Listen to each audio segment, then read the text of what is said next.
All right, y'all. Welcome back. Welcome back. Let's get this off the screen. Welcome back to another live stream edition of Maddie's Rap with author and storyteller Matt D. Talford. If you're new to the channel, welcome. And if you're back, you're not a guest, you're family. Welcome back. Welcome back, family. All right, y'all. Let's see. We got checked in here. We got Tora Girl checked in. We got Nikki checked in. All right, y'all. Sano J, a.k.a. B.E. Royalty. And she is royal, y'all. She is royal. We got Nichelle 318 checked in. Y'all checking in tonight. I like that. I love it. I love it. Let me get my chair right so we can find out what's going on with this solar eclipse, y'all. Today is Sunday, February 15th, and we're 2 days away from a major eclipse portal. Why is it major, Matthew? It is major because it is a solar eclipse. Y'all know, y'all have been following me for a lot of years now. I've been doing a lot of astrology on this channel, astrology and scripture, and that's not going to change, okay? I'm going to be reading a foundational scripture before we get started. But y'all know that eclipses are portals, period. If it's a solar eclipse, it is an energetic activation. Solar, masculine energy activation, plus energy. Lunar activation as well. Feminine energy, okay? The difference is it's not an activation. It was not the type of activation you get with solar energy. Solar eclipses are activations. Why? The sun rules over the 5th house of creativity. 5 is the number of activation. 5 is the number of change. Lunar eclipses, the moon rules over the 4th house and the 4th chakra, the heart chakra, okay? So the moon is about shedding. That's why it's a blood moon. They call it a blood moon when it's a full lunar eclipse. Why? Because it turns blood red. Y'all know what happens with lunar energy and blood, ladies. That's as far as I'm gonna go because that stuff really grosses me out. It always has.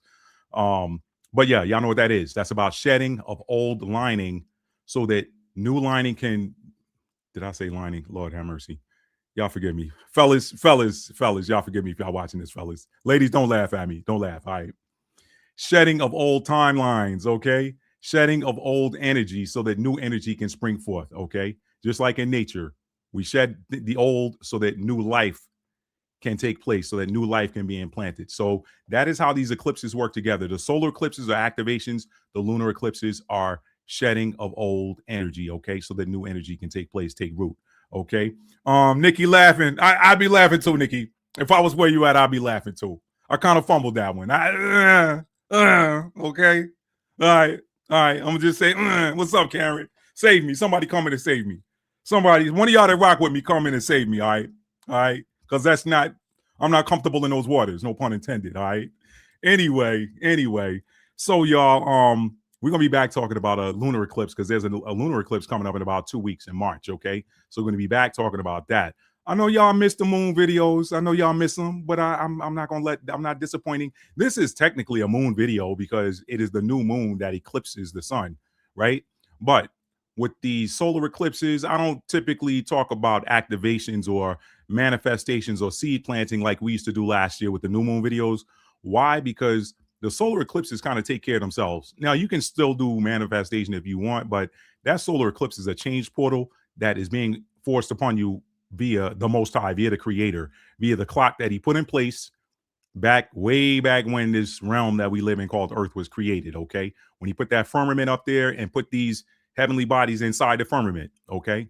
They're not these exoplanets that the NASA and the space agencies around the world have lied to us about for years. And so none of that is biblical. None of that lines up with the biblical narrative, okay? And there's people that's going to say, well, this isn't about religion. The Bible ain't a religious book. I've been saying that for years, okay? All right? It's not a religious book. It's a guidebook, okay? It's a guidebook, one of many. It's a guidebook that had a lot of stuff taken out of it. It has history. It had timelines and identities hijacked, but I'm not going to go off down on a tangent because y'all know I'm a Mercury and Sagittarius. I can take y'all all the way around the block to get you to the house next door. I don't want to do that tonight. I know a lot of y'all like it when I do that. Some of you have told me, but we're not going to do that tonight. So thank y'all for coming in. If you haven't done so already, please tap that like button. It's going to let more people know we're live and broadcasting. So y'all, what are we talking about tonight? What are we talking about? What is the February 17th solar eclipse in Aquarius activating in your life based on your natal chart, okay? In this live stream, we will go through the natal chart houses and look at how this annular solar eclipse occurring in the sign of Aquarius is going to usher fresh energy into our lives, okay? And I put a link to a basic birth chart calculator so that in case any of you guys don't know what you're what house you have what in, what house you got Aquarius in. You can go, if you've never looked at your natal chart, hang on a sec. If you've never looked at your, pardon me, if you've never looked at your natal chart, you can click that link there. There's some other ones out there, but that one's a good basic one. It's got a lot of information in it. It is the only one I think that goes into detail with the narrative and the description once you put your stuff in there. So it doesn't provide as much information as some other birth chart calculators, but that's a good starter one. And I still use it to this day. I still use it. I use other ones too, but I still always fall back to that one when I need to. Anyway, and it's going to give you the same, pretty much the same information as far as the degrees, the houses, the planets, signs, all of that. So anyway, y'all, Aquarius is the energy of the rebel. It is the energy, it is the change agent. Aquarius is the change agent. And when you got a change agent happening with a massive change agent like a solar eclipse, there's a lot of stuff happening. You're going to get change. Changes happen every time there's an eclipse, whether it's a solar eclipse or a lunar eclipse. For all of the people out there that say they don't believe in astrology and all of that, I've said this before. I've said it once. I've said it 1,000 times. Saying you don't believe in astrology is like saying you don't believe in mathematics. They're one and the same, okay? All astrology is the math of the cosmos, and math doesn't lie. Numbers don't ever lie. People's mouths do, but numbers never lie. So we're going to be talking about how this rebel, this Aquarius energy, the energy of the innovator, but the energy of the liberator. Those are the two things we're going to talk about tonight. I've watched several videos by other astrologers that I like to follow. Some of them are ones that show up in my For You page, and they talk about to me, I wanted to, y'all know how I do, y'all know how I move over here. There's an old saying, where attention goes, energy flows. And there's one too many astrologers out there that are focusing on the energy of Uranus and the shadow aspect of it, or the downside of Uranus. First of all, Uranus is the ruling planet for Aquarius. I want to focus more on the energy of Aquarius in this breakdown tonight. I want to focus more on the energy of Aquarius, and I want to focus more on the positives. Yeah, Uranus comes with unexpected things that can be on the bad side, but it also comes with unexpected things that are for our good. Ultimately, the way I look at it is if you're high vibrational and you've been trying to live your life in a way that is not harmful to people, that is not out of alignment with the will of the creator for your life, it's different for everybody. The religious establishments have told us for too long that the will of God is the same for everybody. No, it's not. That's why no two people have the same birth chart. People have different birth charts, okay? So everybody, your birth chart is your personal instruction manual. I go by mine. Y'all, let me tell y'all what I was doing a little bit early before we get started. Just a little intro stuff, okay? Before we get started. What I was doing earlier today was I was going through my own natal chart, and I was looking for planets that I have within 5 degrees of 0 degrees. Okay. Why 0 degrees, Matt? Because we got this huge conjunction coming up in a few days, in about 5 days, of Neptune, which is already at 0 degrees Aries, and Saturn, which is going to be joining Neptune at 0 degrees Aries on the 20th. So I was looking at my natal chart, looking for planets and houses that I have within 0 degrees, within about 5 degrees of 0 degrees for starters, just to see. So if I had anything that was from 25 degrees to 0 degrees or 0 degrees to 5 degrees, I was looking for anything within that range, because I wanted to know when you're within that kind of a window, you're going to feel those energies the most powerfully. Okay. That's when a planet is aspecting another planet or a sign or something like that. In the same sign, or could be in different signs. That's why I wanted to know where do I have conjunctions? Where do I have squares? Where do I have trines? Where do I have sextiles? Where do I have any quincunxes? What can I expect? Okay. These things allow you to forecast what you're going to be looking at when these planets move through these different, degrees and such. So I was looking at that. And then on top of that, I was looking for, okay, what house do I have Aries in? How's that going to be affected? And then, of course, I've been looking at the Aquarius thing to get, I've been looking at that for a while because I knew this eclipse was coming. And with eclipses, what I found in my time is that with solar eclipses and lunar eclipses, you tend to feel, those are big events. So you tend to feel those energies as early as 10 days out and as late as 10 days after it's over with. There's a big window of when you feel the energy of that eclipse, and it's a change. So the changes tend to be permanent. There's no going back after an eclipse. That eclipse is it's like moving through life through a maze or through these channel locks. It's like, okay, go through this door. That door closes behind you. Walk up 25 feet and then go to the right. Once you go to the right, make another left and then go another 5 feet. There's a door there. Go through that door. Boom, that door closes. And it's a constant progression. And the way these eclipses work is once those doors close, you can't go back to them. So there's no going back to the old version of you. Now, you can try to hold on to the old version of you, but it's going to be extremely painful. It's going to be extremely painful. So that's kind of how these things work. They change us. Eclipses change us, and they happen twice a year. They happen twice a year, and that is by divine design and divine order. When you know your natal chart, you can kind of get an assessment for how this is going to change. And the only thing you're doing is clarifying, because the stuff that's going to happen whether you know your natal chart or not. But knowing knowledge is power. Knowledge is power. And the scripture in Hosea 4:6 says, my people are destroyed for a lack of knowledge. And it's not for a lack of knowledge being in the earth. It is the rejection of knowledge, because the knowledge is out there. Whether or not you choose to get it is up to you. Okay. But why be destroyed for a lack of knowledge when the lack of knowledge is out there? Don't reject it. Just take it. If it's useful, use it. If it ain't useful, throw the parts away. Those of y'all that watch tarot, I know I got a lot of people that watch this channel that watch tarot. I got some tarot readers that watch me. You hear the good tarot readers all say the same thing. Listen, don't try to make this is a general collective reading when they're doing it on a platform. They'll say this is a general collective reading. This is not specific to anybody individually. If it works for you, great. If it doesn't work, don't say, well, XYZ tarot reader said that this is going to be happening. And if it don't resonate with the inside of you, then it ain't hitting with the outside of you. Same goes in church. A lot of y'all have seen this in church over the years, where a prophet or a prophetess will come and say, the Lord gave me a word for you. God said you da da da da da da da da da. I've seen two sides of that in my life growing up. Y'all know I grew up in church. I did, like a lot of us watching here. Okay, I don't attend church anymore. Haven't in over 20 years, not regularly. If somebody invites me to something, I'm not a stickler. I'm not gonna say, oh, I'm not going in there. No, I remember where I come from. So I'm not like that. But I don't attend nobody's church anymore. I'm not a member anymore. But what I'm saying is, during my time of going to church, and I grew up in the Holiness Pentecostal, which is probably like the hard line of Christianity in America anyway, and other countries too. But you would have these prophetesses and these prophets and such that would come and say, well, God told me this thing about you.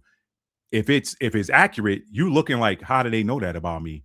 So because it's resonating with what's inside of you. It's confirmation. But then you got these other people that look at you and want to speak a word over your life, and they don't know nothing about you, and the word is wrong. You're like, no, I'm not accepting that.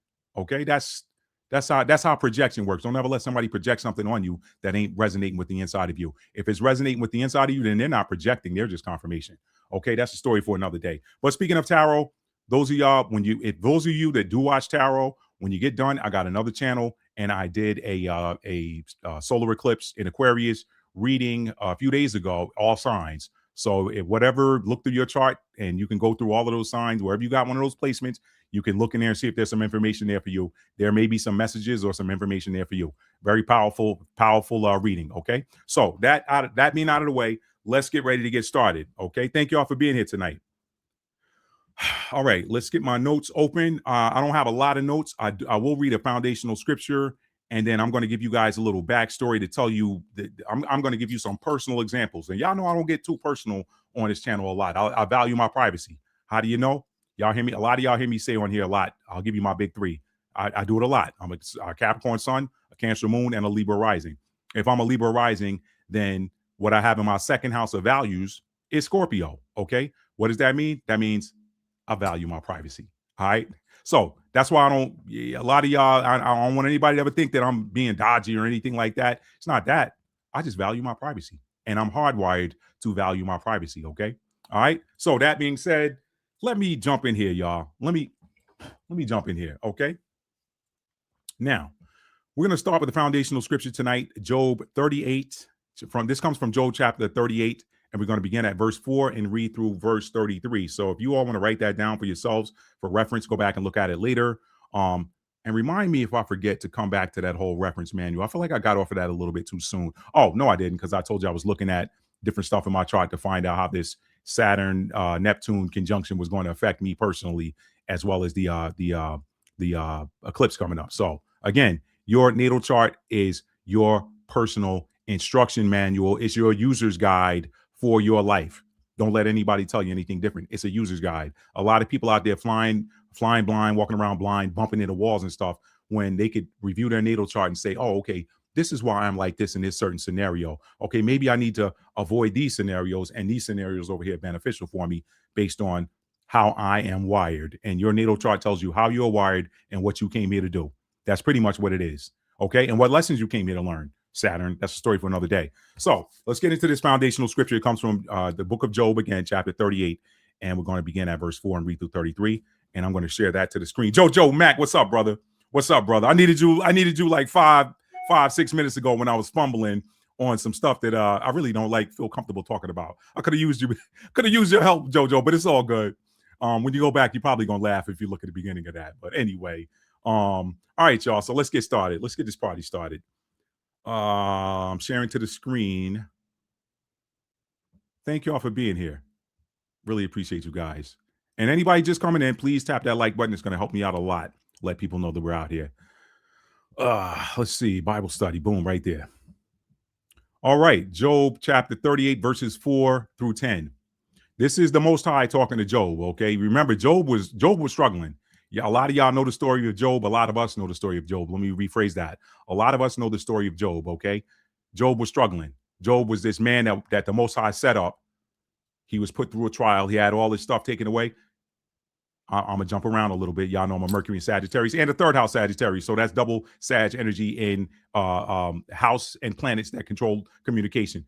Let me jump to the side for a minute, okay? Job was set up. Listen, a lot of y'all, I told y'all this. Job was set up. He had his stuff stripped away from him.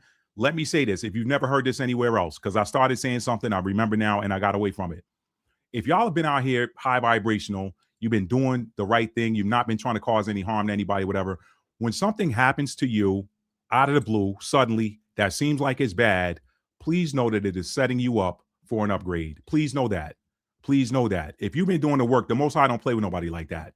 When you've not done anything to incur any corrective karma, there's no reason that something bad to you. And what y'all grab hold of what I'm telling you right now, because I'm going to give you an example in just a little bit of how that applied to me and how I had to shake myself out of it and not go the route of Job where I'm complaining. When something that appears negative happens to you, but you've been trying to do the right thing and not causing any intentional harm to people, it is only happening so that something better can take its place. That's all. And you usually find that out later down the road. But what I want to do is I want to help some of you all get through that, help you to avoid getting into those traps of low vibrational energy, because you don't understand. Complaining is a low vibration. It really is. Acceptance is a high vibration. Complaining, low vibrational. Acceptance, high vibrational. The more you can stay in that high vibrational range, the more you're going to attract things that live at that frequency at which you are vibrating. This is why I tell y'all all the time, stay out of that gutter of low vibrational emotion, because all you're going to do is attract things that live at that level.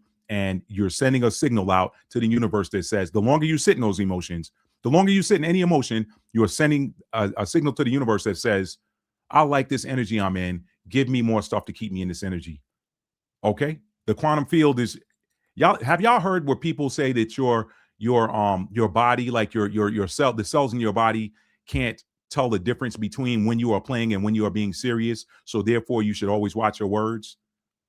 All right. That's kind of how that works. So I can give y'all some more examples, but I ain't gonna do that right now. I'm gonna get to the scripture. Job 38 and 4 through 13, through 33. Here we go. And this is the Most High talking to Job, who's suffering. And he's like, look, what's good? What's good, Most High? Like, I mean, I try to do everything right. What's good? So this is the Most High coming to him. I skipped verses 1 through 3, going right here to 4. Where were you when I laid the foundations of the earth? Declare if you have understanding. Who hath laid the measures thereof, if thou knowest? Or who hath stretched the line upon it? He's telling him, I built all of this. Whereupon are the foundations thereof fastened? Or who laid the cornerstone thereof? He's talking about the earth. When the morning stars sang together, you know what? Most High telling me to pause here for a minute and step back. Who has laid the measures thereof, if thou knowest? Or who has stretched the line upon it? Whereupon are the foundations thereof fastened? Y'all, it's time to start. I mean, this is where Neptune is in Aries now. So you're going to see a lot of truths surfacing, emerging, presenting themselves, coming up out of the waters of Neptune, coming up out of that murky water. Y'all, please understand something. And you can go with what you want. You can do you. But I'm telling you, this thing, if you can't say you believe the scriptures and then want to believe this narrative too, because they're different. You can't believe two different narratives at the same time when they're opposing. They taught us in school that this thing is a round spinning ball. But when you read scriptures like this, how do you get a round spinning ball that's floating in space if the Most High said, I got foundations? You have a foundation so that something can sit on top of it. All right, I'm going to leave that right there. The Spirit wanted me to go back to that. I normally don't like to try to impress that upon people because people, man, I went through that war back in dating as early back to 2015 before the internet scrubbed certain videos and certain narratives off that would show you guys something. The internet went gangbusters and removed all of those narratives. Anybody that was talking FE, they were FE, this type of earth. Anybody that was talking that, the internet either ridiculed them or their content got removed. There was a concerted effort to remove that. Why? Because people were waking up and saying, wait a minute, why is it that during a full moon, at sunrise, I can look over here and see the sun and then look over this way and see the moon in the sky at the same time? That ain't supposed to happen. Stuff like that. They were scrubbing that. Anyway, let me get back to this now. Okay. Foundations. A foundation is built so that something can be placed on top of it. Spinning ball, foundation, spinning ball floating in space, and a foundation, they don't go together. They don't. All right. Now back to this. Where was thou when I laid the foundations of the earth? Verse 4. Declare if thou hast understanding. Who hath laid the measures thereof? If thou knowest, or who hath stretched the line upon it? Whereupon are the foundations thereof fastened? Or who laid the cornerstone thereof? When the morning stars sang together, and all the sons of God shouted for joy. Pardon me. Or who shut up the sea with doors? The sea with doors. Remember the story of the great flood? He said he broke open the fountains of the deep, and the earth flooded, not just from the rain that was falling, but from the water that was rising. More of this. Yeah, it's so funny because certain chapters here, especially this chapter 38 of Job, it reads a lot like the early part of the book of Enoch. Y'all, those of y'all that have read the book of Enoch, you can see the parallels here. This reads a lot like the book of Enoch. All right. Verse 7 again. When the morning stars sang together, and all the sons of God shouted for joy. Or who shut up the sea with doors when it brake forth as if it had issued out of the womb? When I made the cloud the garment thereof, and thick darkness a swaddling band for it, and break up for it my decreed place, and set bars and doors, and said, hitherto shalt thou come, but no further. And here shall thy proud waves be stayed. Proud waves. And here shall thy proud waves be stayed.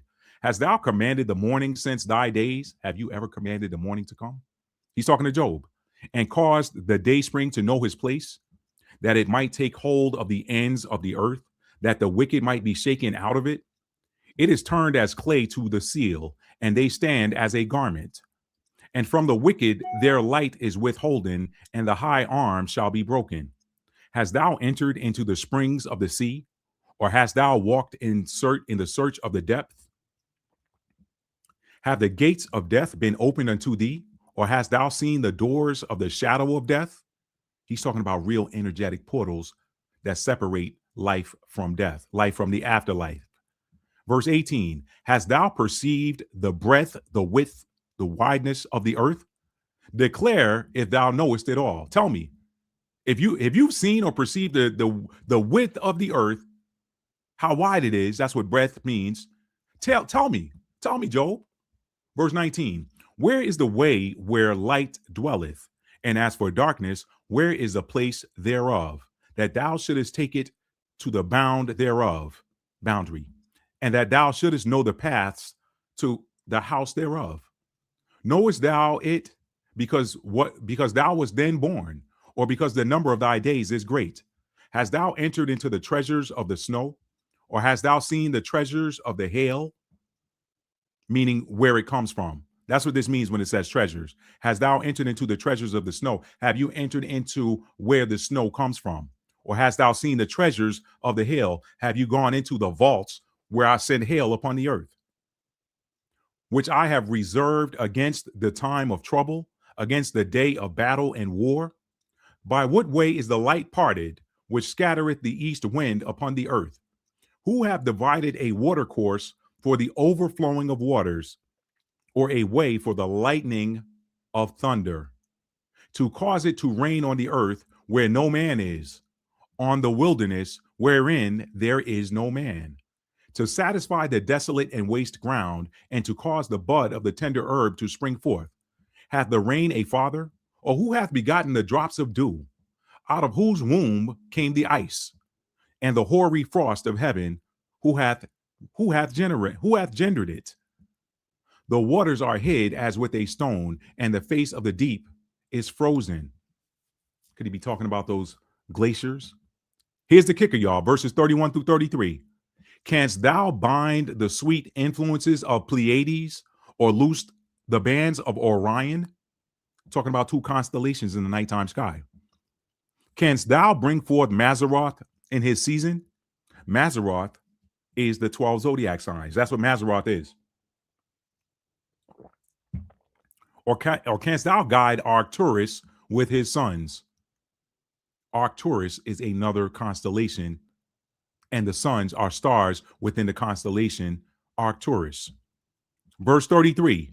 Knowest thou the ordinances of heaven? Canst thou set the dominion thereof in the earth? The ordinances of heaven. That's the sun, the moon, Mercury, Venus, Mars, Jupiter, Saturn, Uranus, Neptune, Pluto, and a host of asteroids that also affect you that you can find in your birth chart if you want to go that deep. I don't get all into those. The nodes of the moon, North Node and the South Node. Those are all the ordinances of heaven. Ordinances are things that bear rule. That's why he said, do you know the ordinances of heaven? And can you set the dominion of them in the earth? That dominion is exactly what we're talking about tonight with this Aquarius, with this Aquarius new moon, which is a solar eclipse in Aquarius this month. Let's talk about that, y'all. Ordinances are governing bodies. Ordinances are either governing bodies or words or writings that govern. That's what ordinances are. A city ordinance, for those of y'all that are in real estate, you know that zoning, like what can you build right here? What type of a structure can you build in this part of town, in this part of the city? Is this zoned residential, or is this zoned commercial for business? Those are zoning ordinances.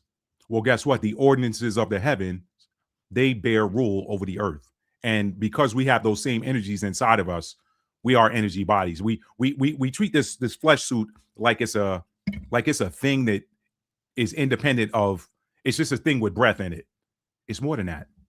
We have an energy body, and we, depending on when you were born, where you were born, when you were born and where you were born, you have certain energies. Everybody's got a sun, a moon, 12 houses, a Mercury, a Venus, a Mars, and so on and so forth. Okay.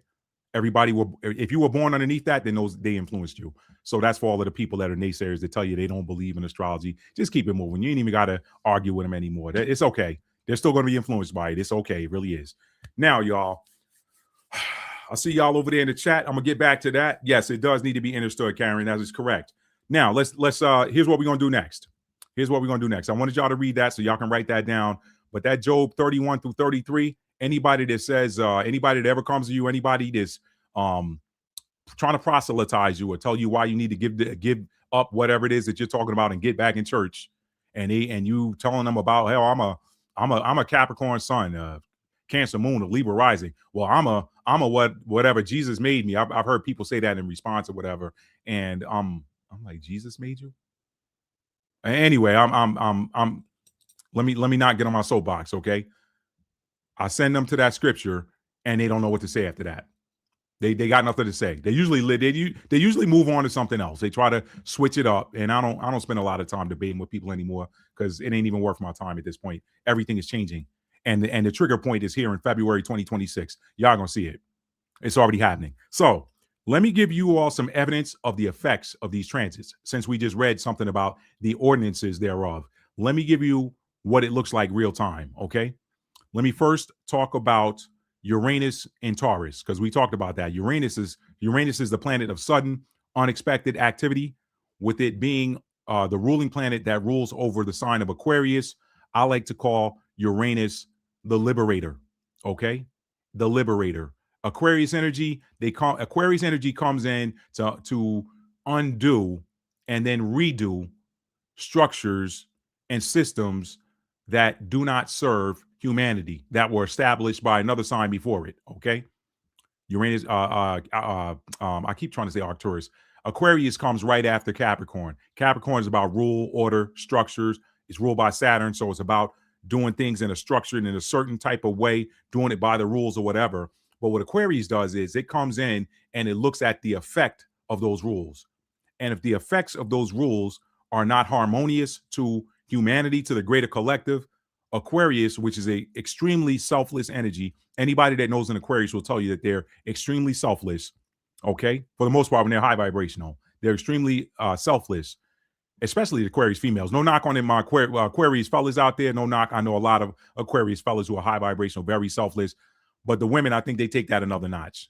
I think they take it up another notch. My sister, for example, she's an Aquarius as well. I've known a lot of Aquarius women over the years, and they really put themselves last and try to look out for everybody. I think it's a great thing. It's a great thing. Anyway, Aquarius comes in and looks at those structures, those systems, those rules. And if those rules benefit the few and not the many, Aquarius is like, nah, I'm not following those rules. They don't work for everybody. We're going to do something different. We're going to put something in place that works for everybody. So I like to look at Uranus as that energy too, because it rules over Aquarius. But remember, Uranus is the energy of sudden, unexpected activity. I've been talking about that for a while, especially when Uranus went retrograde into the sign of Taurus. What is Taurus? Taurus is about possessions. It's about wealth. It's about money. It's about resources, about values, valuables, beautiful things, all of that, like things that are beautiful, tangible. It's very Venusian, but it's more on the physical side of Venus, because Taurus is it's an earth sign. When you get to the airy or the more ethereal side of Venus, you're talking about Libra. Libra is about looks. It's about thoughts. It's about intangible. Taurus, tangible beauty. Libra, intangible beauty. That's how that works. Okay. So let me give you again evidence of how these effects work real time. These transits.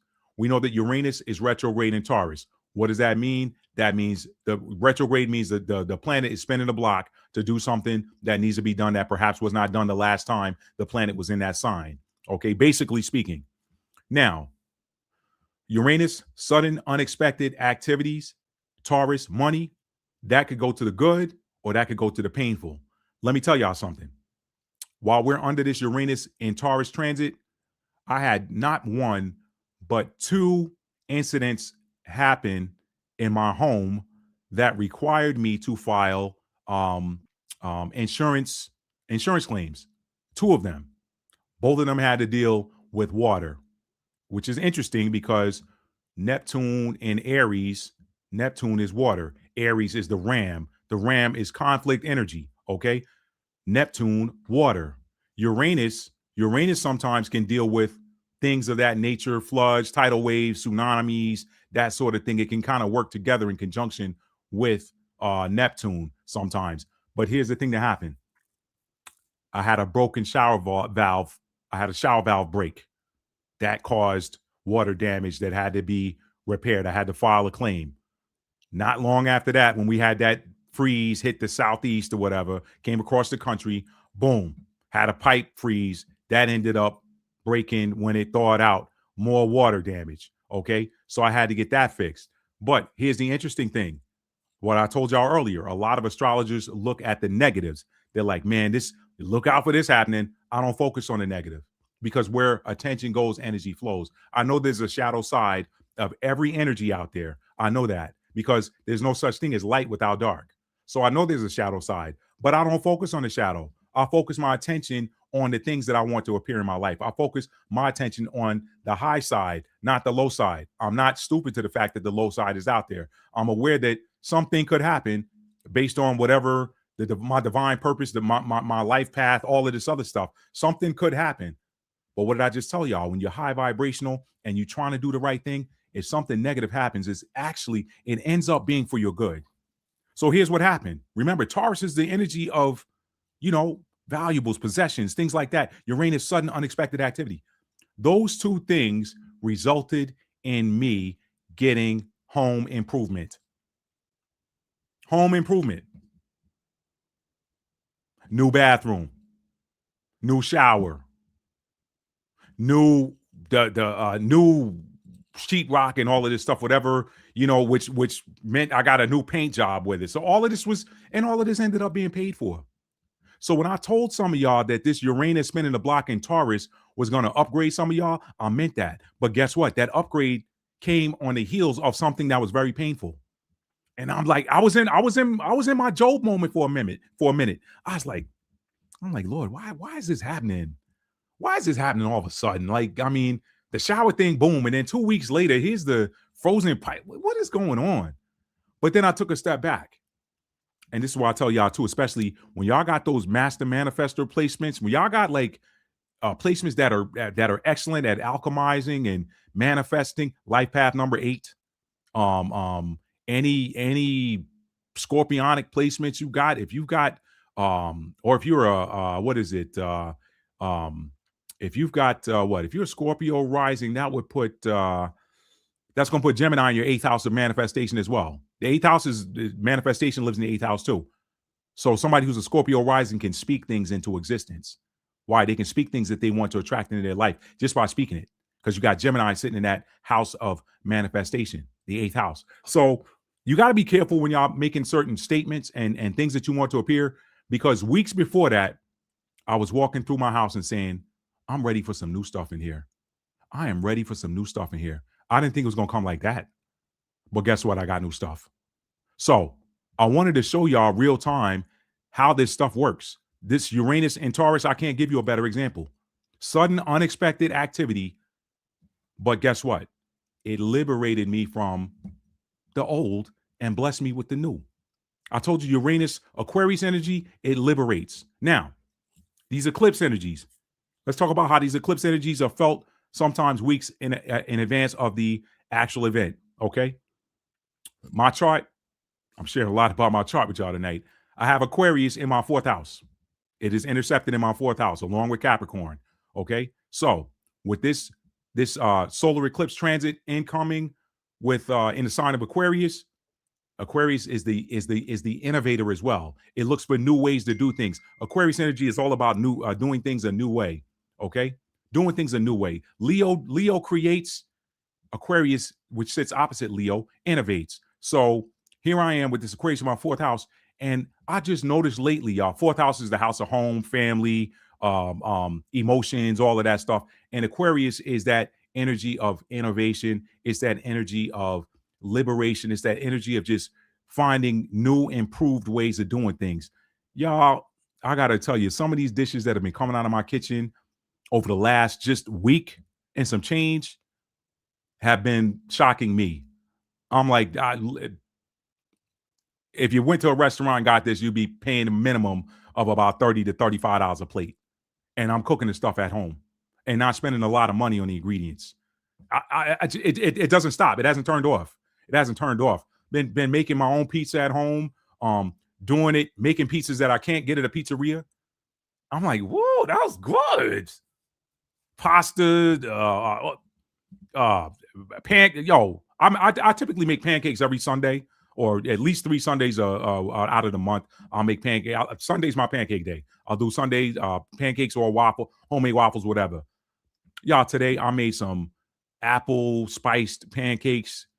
No, I made them yesterday. Actually, I made enough for today. I just jumped up. I was dog tired yesterday, but I just impulsively jumped up.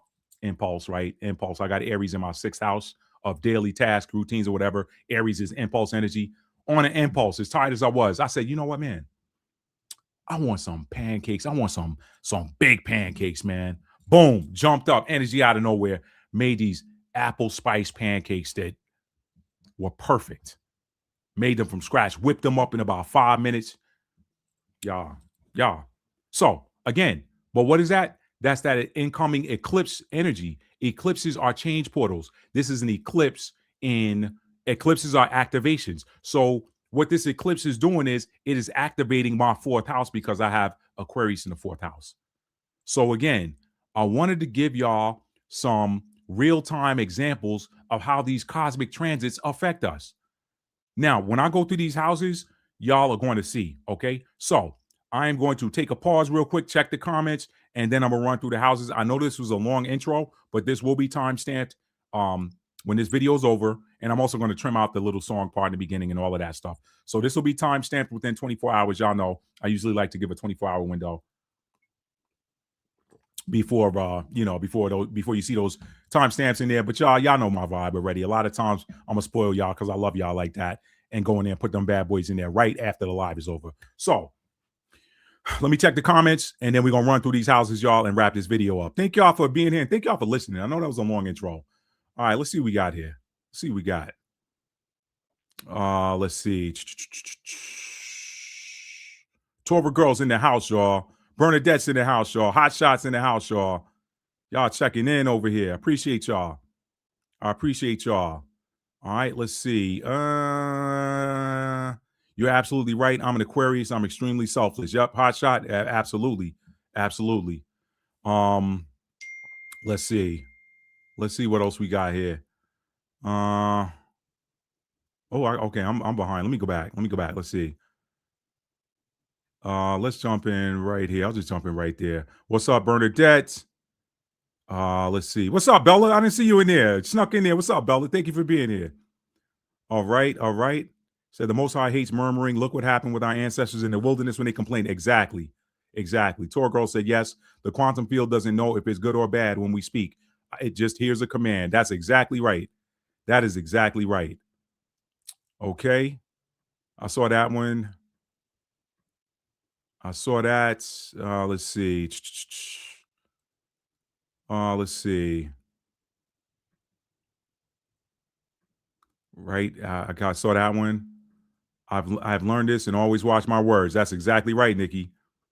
Tour girl said, I'll take an order. Yeah, I might have to take it on the road. Might have to get me a food truck, tour girl. Might have to do that. Let's see. She said my mom used to make apple pancakes so good. Yes, they are. Nichelle said she made some pancakes the other morning. Yeah, that's my Sunday routine. I love making pancakes on Sundays. It just, I don't do it every Sunday. Sometimes I do it on Saturday. Just depends. It just depends. But all right, y'all. Let's see. Let's get checked in, y'all. So here's what we're going to do. I got it in my notes here. I don't have a pen and paper, but that's okay. I can put it here in the notes. So y'all, again, Aquarius is the energy of the innovator and the liberator.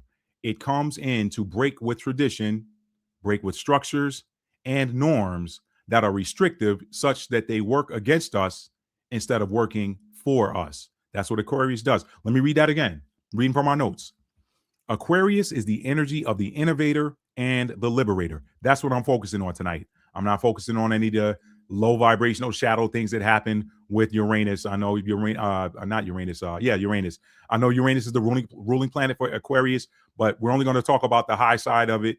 Any of the low side, y'all can get that from another astrologer, another channel, whatever. That's not what I'm here for.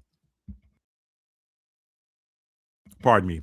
Aquarius is the energy of the innovator and the liberator. That's what we're going to be talking about tonight. How are you going to be set free and liberated? What's going to be looking new for you tonight based on what house you have Aquarius in? It comes in to break with traditions, structures, and norms that are restrictive such that they work against us instead of working for us. Ultimately, this rebellious energy serves to put us back on the path towards our highest possible timelines. Okay? That's what you need to know. So now, let's begin. Let us begin. We're going to begin with the first house. And I'm not going to spend a lot of time on this, y'all. We got an Aquarius coming up. Aquarius solar eclipse coming up. This is called an annular eclipse, not a total eclipse. A total eclipse is when the sun completely blacks out or when the moon completely blacks out the sun. An annular eclipse is when the moon moves in front of the sun, but it doesn't completely block it. So it's a little bit further away from the sun than being right up on it. It doesn't fully block it. So you end up with this ring of fire. Now, this is happening in a part of the world that none of us watching this video are going to, at least, unless I got some people that live in Antarctica that watch me when I go live. Okay. Unless there's some scientists down there watching me. But if that's not the case, most of us are not going to see this eclipse. Okay, we're not going to see it with our eyes. We're going to feel it, but we're not going to see it. Why? Because it's happening deep in the southern hemisphere. Okay, deep in the area around the ring. I'm gonna say it like that. I'm not saying around this continent called Antarctica. I'm saying it's happening close to the ring. Now, if y'all watched my last live stream, y'all know I got some thoughts on why it's happening there. You know, certain activations happened over the lands where these eclipses pass through. With that happening around the ring, the southern ring, the outer border, I feel like there's a gateway opening, and we're going to start to see some stuff appearing in this realm that perhaps could be coming through. I'm going to leave it at that. I don't know, but I ain't afraid to be wrong. That's one thing about me. I ain't going to never give anybody any advice that would harm them. Now, that being said, I'm not afraid of being wrong. If I'm wrong, I'll admit it. I'm like, yeah, you know what? I got that one wrong. So we'll see. We'll see. That's why I think it's happening over that southern thing. There's too many synchronicities we're seeing in the earth right now. And I know they used to say this in church back in the day, God getting fed up. Well, I think we passed that point at this point. I think we passed it. Y'all seeing all of this stuff that's coming out of the depths of the ocean, out of the darkness, and coming to the surface now with regards to certain individuals that are elite at lying, and they ain't even elite at that no more. Leave that alone. We talking about that in that video. So that's why I think that's happening. But anyway, that's why I think that's happening where it is. But anyway, just so you know, Aquarius, the energy of the liberator and the innovator, that is coming in to usher in change, because it's a solar eclipse, and solar eclipses are activation portals. So nobody's going to be the same anymore. First houses through 12, you're not going to be the same anymore. Now, Aquarius, we're going to look at this through the lens of liberation. Okay, we're going to look at this through the lens of liberation and innovation. So with Aquarius in your first house, let me put this timestamp here, 5435. With Aquarius in your first house, that is the house of appearances. That is your I am statement. Okay, you can say I am free. Okay, you can say I am free. So this eclipse is going to activate your first house of appearance, how you show up, and this is going to be liberation energy. Aquarius is quirky. Aquarius does things differently from everybody else. Anybody that knows an Aquarius knows that they're going to do things differently. If you're an Aquarius rising, or you have a any rising sign in a degree of Aquarius, you're not going to look like everybody else. You're going to look a little different. You're going to look eccentric. You have people going to say, they look different. There's something looks different about them. What are you? Okay, I'm a Libra rising, but my Libra is in a degree of Aquarius. Okay, my Libra rising is in a degree of Aquarius. I've had people over the years ask me what I am. Are you Spanish? Are you Panamanian? Are you Dominican? What are you? I'm a brother. My mama from Virginia, my daddy from the Carolinas. Okay, all right, I'm a brother. I'm American, whatever. I ain't none of them things you think I am. But that's the kind of energy you get when you're in Aquarius first house. People look at you like you look different. You might dress differently. You might go against whatever the societal norms are. If they say you should do this way, you're going to say, no, I'm going to do it that way. So with this Aquarius eclipsing your first house of appearance, you are getting some innovation with the way you are going to appear to other people. You're probably already feeling it. You probably have been feeling that for maybe several days now. You've been feeling it. You've been seeing signs where maybe people are looking at you differently. Maybe you're getting some different stares now. Or maybe you just have said, you know what? I don't want this wardrobe anymore. I want to do something. I want to do something different. I want to do something that's more in alignment with my values and who I am. F what the world says. I want to do something different. So that's where you can look to see some major change with this eclipse if you have Aquarius in your first house. Okay, it's all in how you show up, how you present yourself. You're going to get liberated if you've been in the energy of conformity, which is against your cosmic alignment, against your cosmic makeup, against how you were created. Jeremiah 1:1-5. I knew you before I formed you in the womb, sanctified you and set you apart, and made you a prophet to the nations. He knew you before you came here. So you came here with that energy. But if you've been in the energy of, well, you know what, I'm just going to go with the rules. I'm going to go with what everybody else says. Nah, this eclipse is activating you, and you probably are tired of conforming to how people think you're supposed to look. And you're changing that. This eclipse is changing that for you. And eclipses come upon us. We don't get a choice. I like to call eclipses I like to compare them to the Tower card in tarot. That Tower is divine intervention. That Tower is something that comes in and shakes things up and changes things and knocks down structures that stand in the way of your progress. Okay, sometimes those structures are us. Sometimes we stand in the way of our own progress. Sometimes we can't blame it on anybody outside of us. Sometimes it is us. So this powerful solar eclipse occurring at 28 degrees of Aquarius, and at 28 degree, that's powerful in and of itself. 28 degrees is traditionally a Cancerian degree, so this could have to deal with your emotions about how you view yourself, how you feel about how you look. It could activate, could trigger some things there. That 28 degrees is the degree of Cancer. Okay, if you want to do a further numerological reduction, almost every astrologer that learned it by the book just goes with that one sign. 28 degree belongs to Cancer. Matt doesn't throw out anything. I look at the numbers in it, and that 2 + 8 is 10. So you could have some Capricornian energy there. Could be about structures or whatever. You could also have some Aries there, because if you drop the 0, you got 1. So you could have some boldness and some fiery effects coming from this 28 degree eclipse, or 28 degrees Aquarius eclipse. Okay. I'm not going to spend too much time on that on everyone. I just want to say that now. So that is, if you have Aquarius in your first house, look for it. It's probably going to affect you there. You're in how you look and how you feel about how you look. Okay. You probably are over people telling you how you're supposed to look, how you're supposed to show up, and all this, that, and the third. That first house covers a lot of things. That's your ruling planet. If you got Aquarius in your first house, is going to be Saturn and Uranus. So you're someone who just does things that are unexpected all the time anyway. Okay. And you show up and you're bold and you're fearless. But this eclipse is taking it to another level for you. It's taking it to another level. Okay. Later, for what y'all think about how I look, I'm doing it my way. Okay. You're getting that liberation. It's probably going to come across as rebellious to some people, but you're doing exactly what you were created to do. Okay. So that's that. That is that. And it's going to be something new and innovative and creative and beautiful. So I'm happy for you, Aquarius in the first house. 59, 55, Aquarius in the second house. If you have Aquarius in your second house, well, I just talked about this a moment ago. Second house is where our values live.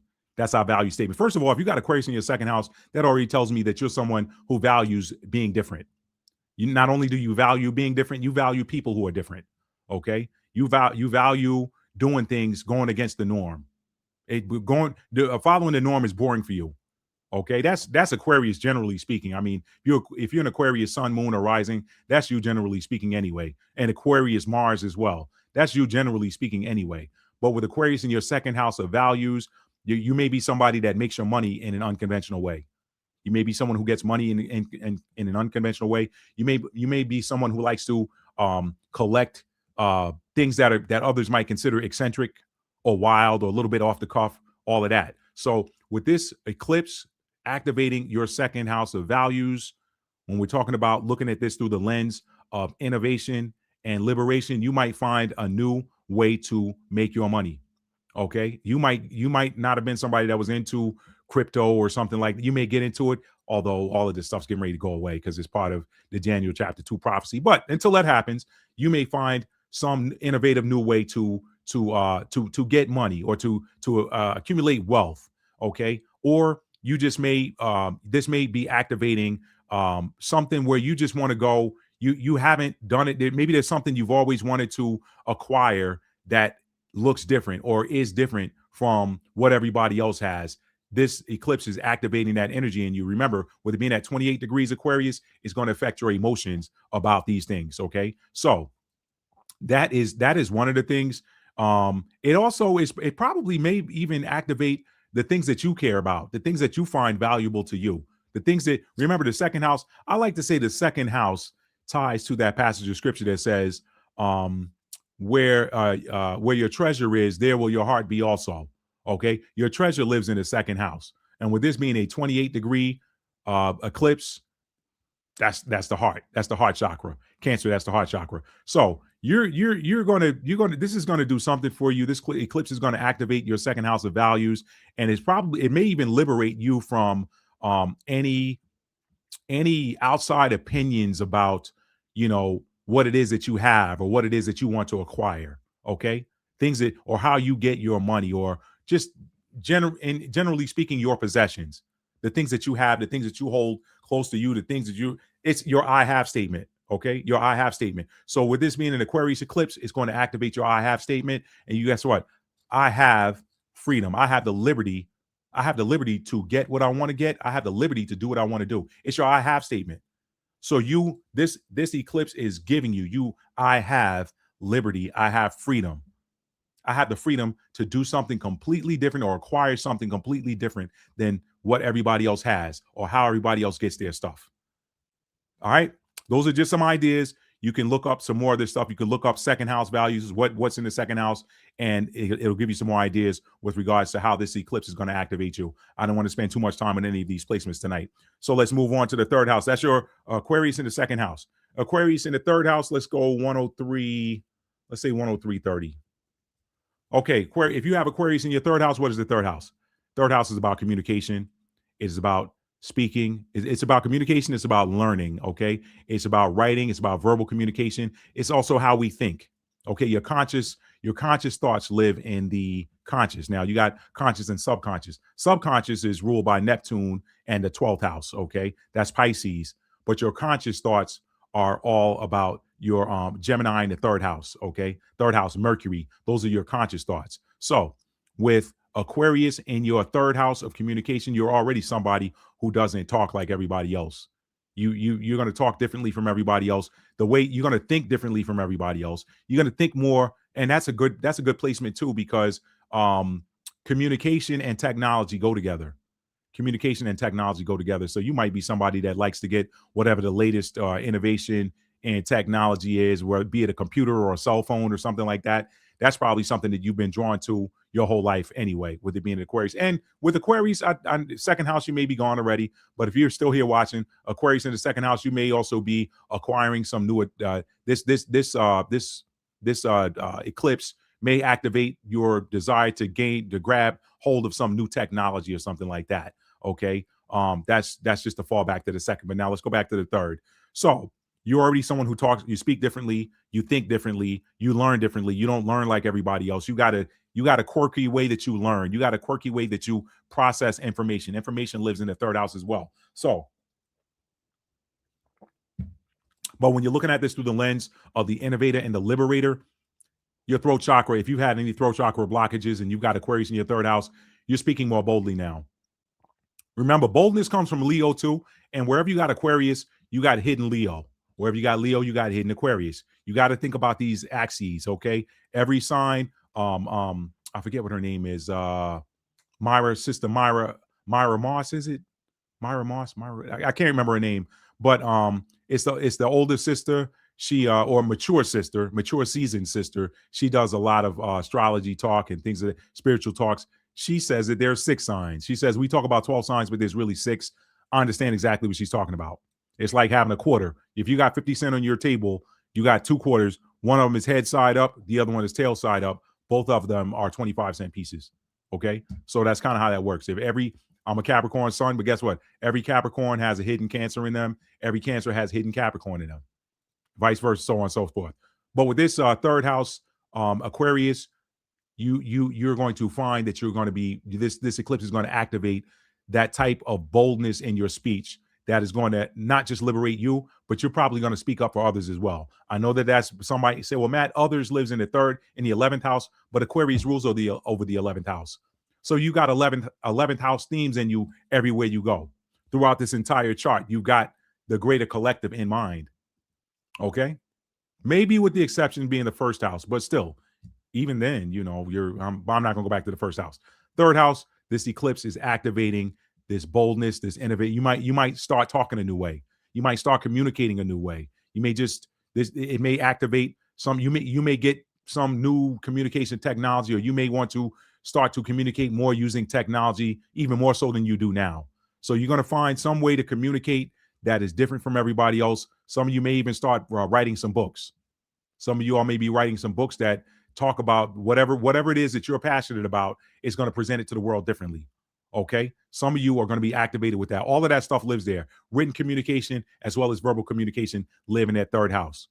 And remember, it is liberating. It's not just liberating for you, but it's going to help activate you to liberate others. using your communication. That's what it does. That's what it does. Okay. So, and again, it could have to deal with learning as well. You may learn new ways or new innovative ways to do whatever it is that you do for the greater collective. Okay. Third house is all about communication, learning, conscious thoughts. Okay. Your thought, you probably have had a lot of thoughts about ways to show up for others.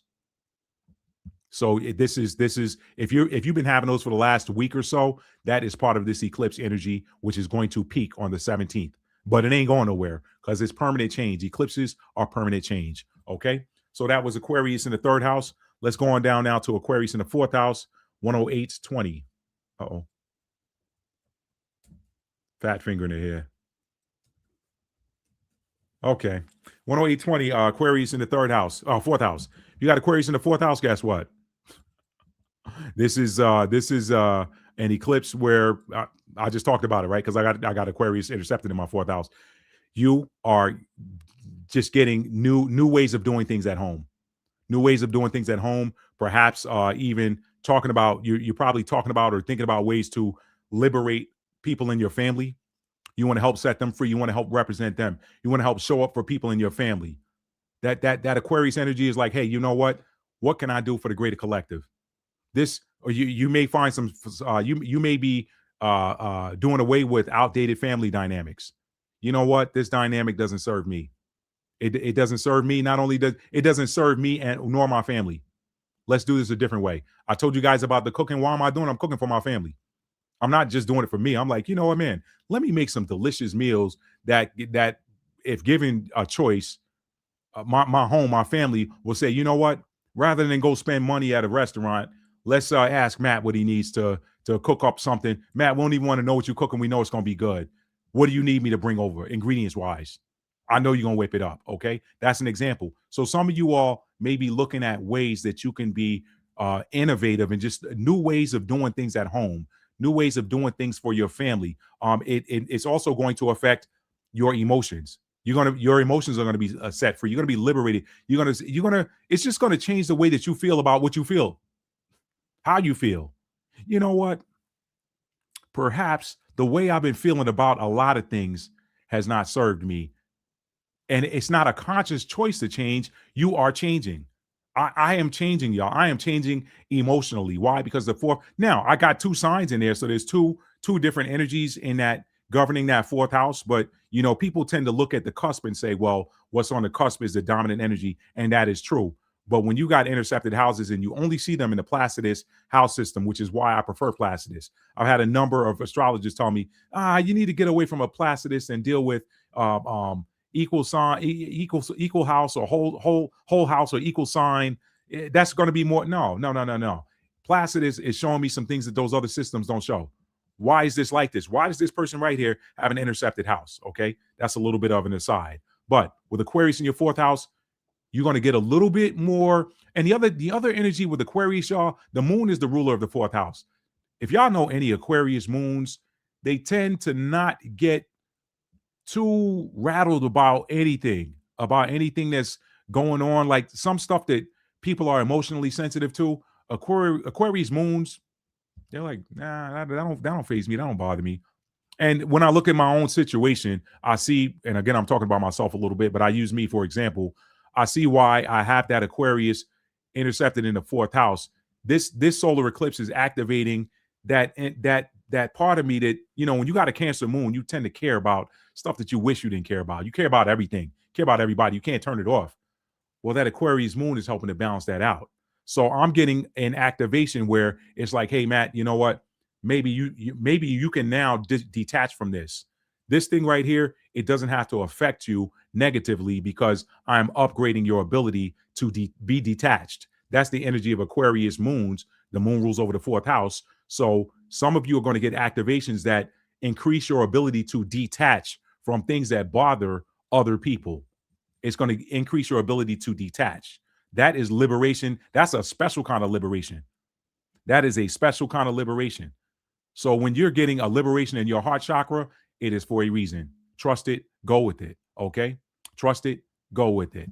But that is Aquarius in the fourth house. I could go on, but I'm going to move on to the fifth house now. 112, 35.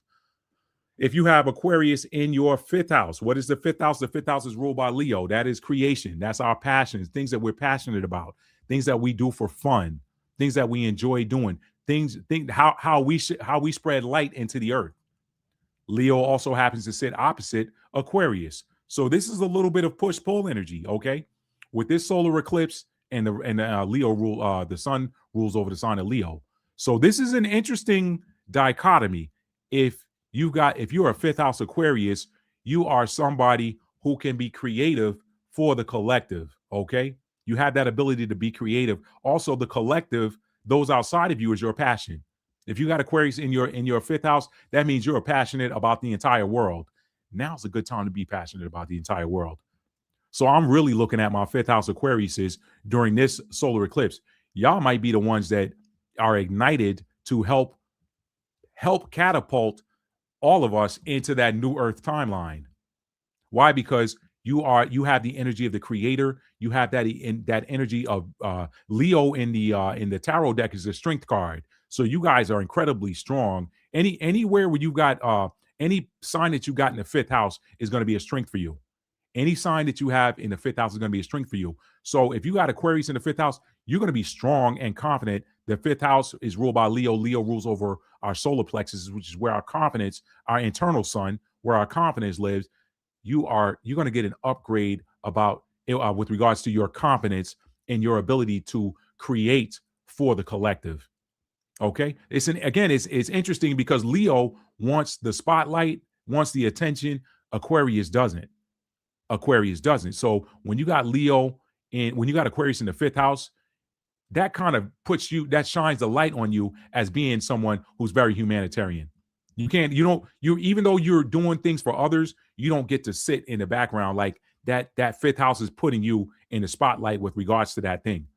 Okay, so look for this upgrade, this activation of your house of passion projects, your house of things that you do for fun, but it's going to be something that helps to liberate others. Maybe you're going to be the example of showing people that, hey, when it comes to having fun, you don't have to follow these arcane rules. These arcane rules are too restrictive. You can't even be yourself. How are you going to say, well, I want to have fun, but I'm like this? You see what I'm saying? So that is the beauty of having that Aquarius in the fifth house. That's a powerful activation. We're looking at this stuff from the standpoint of being set free. Being set free. You're going to be set free. You're going to see an activation that allows you to be set free in how you have fun. And with this being in 28 degrees of Aquarius, it also is going to activate how you feel about what it is that you do to have fun. Liberation. Man, I don't care about how y'all feel about it. I feel great about this thing that I do to have fun. I feel great about this thing that brings out my inner child. And guess what? Because it's the energy of the liberator, I'm showing others, hey, you can have fun like this too. It's okay to let your hair down. It's okay to do something that's quirky for fun. It's okay to go against the grain and the norm when it comes to things that you're passionate about. Romance lives in the fifth house too. So you probably experience romance in ways that are not status quo, so to speak. Okay, those are some examples. So look for an activation that is going to lead to further liberation with regards to your romantic life, the things that you are passionate about, the ways that things that you do for competition, things that you do for fun, things that you do that are creative. Okay, things that you do that others watch you do. Leo is that spotlight energy. So the things that we have in our fifth house are things that others watch us and see us do. All right. So that's Aquarius in the fifth house. Moving on to the sixth house, 11650. If you have Aquarius in your sixth house, what is the sixth house? That is our daily tasks, our daily routines. It's ruled by Virgo. So it's about, it also rules over health. So this is an interesting time for you if you got Aquarius in your sixth house, because you're going to get an activation that's going to set you free with regards to how you do the things that you do every day. And also it's going to be an upgrade in how you feel about it, because it's at 28 degrees of Aquarius. So 28 degrees and Aquarius go together. Why? Because 28 degrees is a degree of Cancer, which rules over our emotions, also rules over family and home and such. But we're going to look at it from the emotional standpoint with regards to this particular eclipse. Okay. With it being in your 6th house of daily routines, you're like, you know what? Aquarius doesn't care. Aquarius just does not care. Aquarius is, Leos can tend to be sensitive. Leos tend to be sensitive. I know because I got Leos in my family. They can be sensitive with regards to you're talking about them. Aquarius like, I don't care what you're saying about me. I got something to do. And it's bigger than me. Okay. So when it comes to your personal health, look for an increase in innovation and a liberation. And if you've been having anything that's been affecting your health, if you've been having anything that's been affecting your health, look for an upgrade. Look for an upgrade in it. Okay. Look for some innovative something. Something is going to occur to you that is an innovative new approach to your health. Something also is going to occur to you that is an innovative and liberating new way to do things that perhaps you've been in these daily tasks that have gotten mundane or routine and you felt stuck in them. This eclipse is coming along to set you free from that. Hey, you know what? You don't have to do it that way anymore. Here's a new way to do it. And y'all, the funny way with how these things happen, y'all, they come a lot of times. Aquarius is an air sign that, and again, the air signs, they rule over our thoughts and our communication. A lot of these are downloads. You might just get a download out of nowhere that says, hey, this is what to do about this thing that has been affecting your health. This is what to do to break out of that rut in your routines that you were stuck in, or perhaps you were stuck in doing things this particular way because, well, that's what everybody expects you to do. Aquarius is the energy that goes against the norms. I don't care what you expect me to do. What you expect me doing what you expect me to do does not work for me. I've tried it. It does not work for me. So I'm going to do this a different way. That is the power of having Aquarius in that 6th house. Okay. You may even use technology. You may get a download to start using technology to help you get organized as well. You may get technology helping you to get organized. This is an activation. I'm just giving you guys some possibilities. This isn't really anything that you even have to think about. I'm doing this video for confirmation. It's just confirmation. If it don't work for you, it's something else. It's something else. I'm just giving you guys the possibilities. Analytics live in the 6th house. Daily tasks, daily routines, things you do every day, things you do on your job. Okay. That's 6th house stuff. Okay. But the 6th house also is about your health and your vitality. So if you get something, maybe some of you may have even had something lately that has affected your health in a way that has not felt so pleasant. But guess what it's doing? It is upgrading you so that you get out of an old way of doing things and do things that are better for your health. Aquarius is the energy of the liberator. So congratulations, you're getting set free in the area of health and daily tasks. If you've been stuck in a rut, stuck in routine, stuck in doing things the way everybody says you should do them, nah, that's gone. If you've been managing your health the way everybody else says you should do it and it hasn't worked for you, then it's gone. Remember, Aquarius doesn't do stuff differently just to do it differently. Aquarius does it differently when it doesn't work, but you're expecting me to keep doing it that way. Aquarius is like, why in the hell am I going to keep doing this way just because you expect me to do when it don't work? Why are you telling me to take a square peg and try to knock it and make it fit into a round hole? It don't work. I'm going to go get me a square hole that matches this and I'm good. Yeah, but everybody else is using square round holes for their square pegs. And how's it working out for them? Well, they're still working on it. Yeah, exactly. That's why I'm going to show everybody else a different way to do it. So you may end up being the person that shows everybody else how to do it. Why? Because Aquarius doesn't just do things for itself. It does things for others. So you could end up being the example of how to turn your health around and how to get unstuck. All right. That's if you got Aquarius in your 6th. If you have Aquarius in your 7th house, let's go 120, 140. 120, 140. If you have Aquarius in your 7th house, 7th house is what? That's Libra energy. That's about partnerships. It's about partnerships. It's also about balance. So if you got this solar eclipse is going to help you get rebalanced. Okay. At a high level, it's going to help you get rebalanced. But when you're looking at it through the lens of the innovator and the liberator, again, you're going to be liberated from perhaps any relationship dynamics that have not worked for you. But you're staying with these relationship dynamics because that's what's expected. Well, the rules say that this is how I should experience relationships, not with Aquarius in the 7th house. You came here to do it differently. You came here to do it differently. You may attract quirky partners too. Okay. That's another theme with Aquarius in the 7th house. They tend to attract partners that are not by the book. They're not normal, so to speak. Okay. So you're getting liberation with regards to your relationship status somehow, some way. Okay. If you've been stuck in a routine where perhaps you've not done well with relationships, look for this 28-degree Aquarius eclipse to activate some new, fresh, innovative ideas or ways to do relationships that are going to work for you. Okay. Work for you. Work for you. Okay. It's going to help restore balance in your partnerships as well. It's going to set you free. It's going to set you free. It's going to liberate you. It's going to liberate you from societal norms with regards to relationships, how they're supposed to work, how they're supposed to look. That's Aquarius. That is Aquarius. And that can be tough sometimes because, again, that seventh house tends to be, they call it a descendant for a reason. That seventh house represents the things that we need in a partner. Okay. So with you being in the seventh house Aquarius, you actually need somebody who's a little bit more eccentric and not a rule follower as well. So look for this. If you start to see that perhaps you're attracting a different type of person into your reality now, that's the universe sending that in. That's happening with this eclipse. Okay. Have I hit everything with the seventh house? Could also affect you in business partnerships as well. If you're in any business partnerships, you could break with the norm and do something innovative to support and restructure Capricorn structures. Aquarius restructures. Aquarius redoes everything. That's what Aquarius does. It redoes it to do it better. Okay. So perhaps this eclipse could activate a restructuring of your business partnerships. But keeping in mind that the seventh house is ruled by Libra, which is all about balance. Whatever happens, if it feels good, great.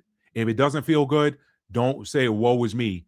It is a rebalancing that is ultimately going to lead to your good and the good of whatever partnership you're in. Okay. If that means if a partnership is ending, guess what? It's not just for your good, it's for their good too. It's for their good too. All right. If you're getting a new partnership, guess what? You're going to benefit each other. Libra, that seventh house is about balance. All right. So these are just some themes with this solar eclipse activation in Aquarius. So eighth house. Let's say 125. If you've got Aquarius in your eighth house is all about intimacy. The eighth house is about how we recharge, how we regenerate. The eighth house is about how we manifest, how we bring things into our reality. The eighth house is about how we renew ourselves. Okay, the eighth house is ruled by Scorpio. That is the energy of alchemy, transmutation, taking something from one form and turning it into another. It's also about shared resources. It's about shared resources as well. So with this eclipse in the eighth house, in your eighth house of shared resources, this could liberate you from any types of situations where you were dealing with some shared resources where perhaps you weren't getting your fair share. Okay. This is going to say, nah, that doesn't, this shared resource situation hasn't been working for me. It's been benefiting you more than me. So, or benefiting them more than everybody. So remember, Aquarius is about the greater collective as well. So the way these resources are being distributed don't work for everybody because the 1% is getting them and the 99% is fighting for scraps. Now, you might be a major change agent in this that helps to push forth this new earth energy. Okay. When it comes to intimacy, you're probably going to be liberated and just set free from feeling restricted with how you experience intimacy. That's for somebody. It ain't for everybody. That's for somebody. So you could, and again, how you feel about it. It's in 28 degrees of Aquarius. So how you feel about intimacy and how it's working. Okay. But also, more importantly, how you manifest. The eighth house is how you manifest as well. So you could find some new creative, new innovative way to manifest. Maybe something is going to enlighten you with regards to how you've been manifesting and perhaps how that hasn't been working. And not just for you. You got Aquarius in the eighth house. When you got Aquarius in the eighth house, you can help manifest for whole groups. You are a power plug. If you got eighth house, if you're eighth house Aquarius, you're a power plug because you can help manifest things for entire groups of people. That's the power of having Aquarius in the eighth house. So if you manifest something, you speak something into existence for a whole group, don't be surprised. It's part of this eclipse energy. Do not be surprised, okay? If you break away from the norm with regards to your intimacy and you get something innovative and creative that's going to help restore you, help recharge and restore you, all of that's 8th house stuff. Don't be surprised. It's the eclipse energy. All right. Those are just some themes. Let me move away from that 8th house and get on into the 9th house. 128. If you have Aquarius, pardon me, y'all. If you have Aquarius in your 9th house, the 9th house, the higher mind, expansion. 9th house is freedom too. Sagittarius likes to roam. Sagittarius does not like to be constricted or restricted. So if you've got Aquarius in a house that's ruled by Sagittarius, that is a powerful, powerful placement. This eclipse is going to set you free that much further. The 9th house is about how we expand too. It's about being expansive. Okay. It's about being expansive. It's about higher mind. It's about teaching. It's about information, knowledge. Okay. It's on that axis with Gemini. So it's about communication too, but it deals more with away from home, foreign. It deals with travel as well. Okay. So anything that you feel like has been restricting you or restricting great groups or whatever with regards to how they travel, group think, and that's more in the 11th house. But again, I told y'all, Aquarius takes the 11th house with it everywhere it goes. That's just the nature of Aquarius. It's the natural ruler of the 11th house. But getting back to that, anything that you feel like has been restrictive to maybe foreign groups of foreign people or something, you probably, if you're an Aquarius in the 9th house, and I don't want to bring politics into this, but if you're an Aquarius in the 9th house, you probably feel some type of way about what's going on in this country with ICE and these immigration and all of this stuff. You probably feel some type of way about that. That's probably really triggering you right now if you got Aquarius in the 9th house. All right. Don't worry about it. Don't worry. And I know that's tough to tell the Aquarius not to worry about something that's outside of themselves, that's for the greater good. What I'm saying is focus on what you want to see, not on what you don't want to see. If I'm talking to you, Aquarius in the 9th house. Okay. Also, the 9th house is ruled by Jupiter. So that tells me where our gifts live. You're going to get an upgrade in your gifts, your Aquarian gifts. You're gifted at innovating. If you are 9th house Aquarius, that's almost like being a Jupiter in Aquarius. You are gifted at innovating. So expect to see an activation of those gifts with regards to how you redo things, how you make things better. You're going to get an increase in it, a power up in your ability to make things better for everybody, not just yourself, but for everybody. Okay. The 9th house also deals with the higher mind and spirituality and that sort of thing. I'm not talking about the 9th house is religion, but it ain't this Saturnian. Y'all listen, I know I sound like a broken record. Y'all that have been following me on this channel for a while, y'all know that when I say 9th house and religion, y'all know I'm not referring to any of the Abrahamic religions, any of these restrictive things. Even some people would say, well, Buddhism, let me tell you something. I've seen flaws in Buddhism too. Now I don't go all in on them because they ain't out here trying to proselytize anybody like Christianity is. Okay. However, I've seen flaws in Buddhism. Okay, I have. I'm not going to talk about them tonight because I want to go down that path. But when I'm talking about 9th house and religion, I'm talking about the religion of the Christed one. Yeshua, okay, Yahushai, Emmanuel, Jesus, whatever. Y'all know who I'm talking about. It's the same energy. It goes by different names, but it's the same energy. That is the religion. What he was teaching. The religion of the cosmos. How to get in alignment with cosmic law and the laws of nature. That's everything he taught. His religion was love God with all your heart, mind, and soul, and keep his instructions, and then love your neighbor as yourself. That was his religion. Okay? Other than that, he was teaching principles of manifestation. The same stuff people call New Age, he was teaching it. This is how you align with a different version of yourself. You want something, align yourself, make the inside of you match the outside, make the inside of you match that version of yourself that you see in your mind, and you'll bring it into your reality. These are principles he taught. You just got to know where to go to find those writings because they stripped them out of the Bible. Why? Because you can't be controlled when you think like that. So you may get, I mean, he was the ultimate 9th house Aquarian. I don't know what his chart was, but he's a perfect example of a 9th house Aquarian. No, we're gonna go against these Saturnian rules and structures that people put in place that says this is how you're supposed to worship. No, we're going to do it differently. So don't be surprised if you start to embrace more Christ-minded, and I ain't talking about in a biblical sense, because the in a biblical doctrinal sense, let me say it like that. I'm not talking about in a biblical doctrinal sense. I'm talking about in true alignment with the principles that he taught. In true alignment. Don't be surprised if your mind starts going to that and you find this eclipse activating you, and you become more of a rebel with regards to how religion is supposed to look and feel. Don't be surprised. That's what eclipses do. Eclipses change us. Okay. So with you having Aquarius in the 9th house, that's like a perfect example of Aquarian energy right there. Right there. And you're probably naturally good at that anyway. You're probably, if you're a 9th house Aquarius, you're probably somebody who's always questioned some of the things you've seen in church or in religion. You probably have always questioned it. This is going to make you more bold. It's going to set you free so that you can help set others free. And that is exactly what he came to do. When he said, I came to set the captives free, he was talking about setting them free in their mind. Where your mind goes, your body follows. He didn't say I came to set the captive prisoners free. He ain't kick no prison doors in. Show me the accounts. That's what people get twisted. Okay? He came to set the captives free. How? Well, he wanted to free them from sin. What is it? What is sin? Well, sin's transgression of the law. What law? Well, the laws of Moses.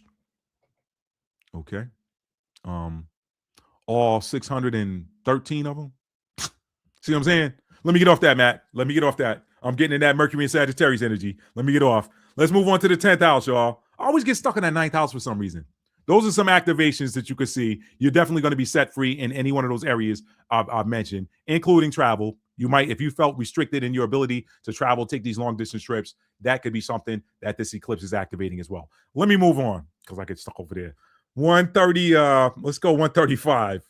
Let's say 135, 134.55 for the 10th house. If you've got Aquarius in your 10th house, career achievements, career, how you are in the public, that being a 10th house Aquarius is almost like being an 11th house Aquarius, believe it or not. I told you Aquarius takes that 11th house with it everywhere it goes. That's them by nature.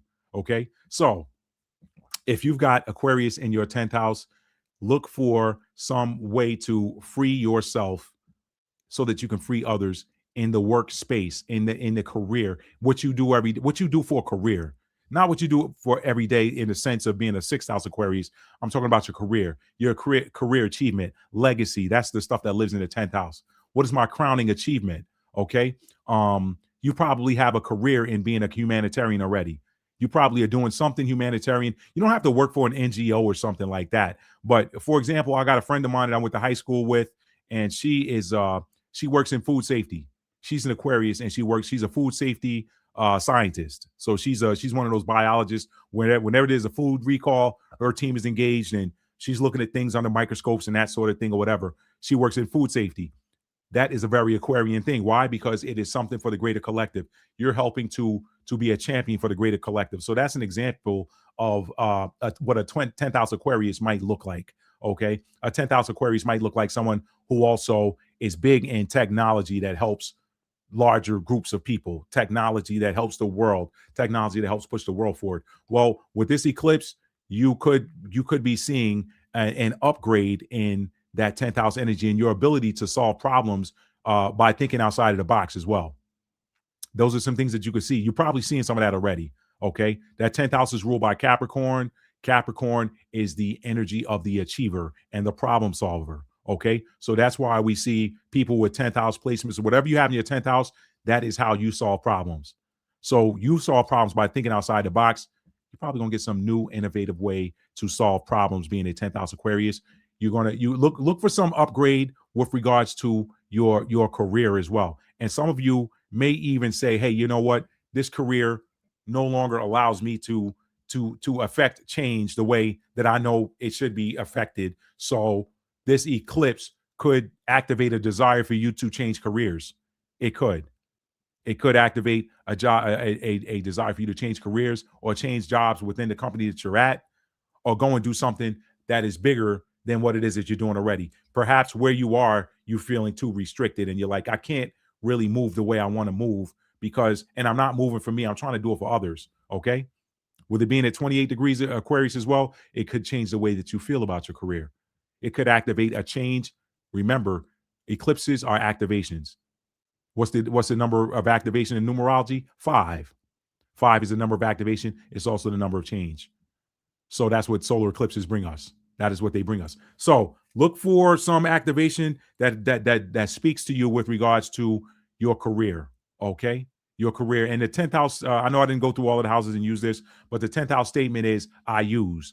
So if you're someone, you could say, hey, I use technology. Aquarius rules over technology.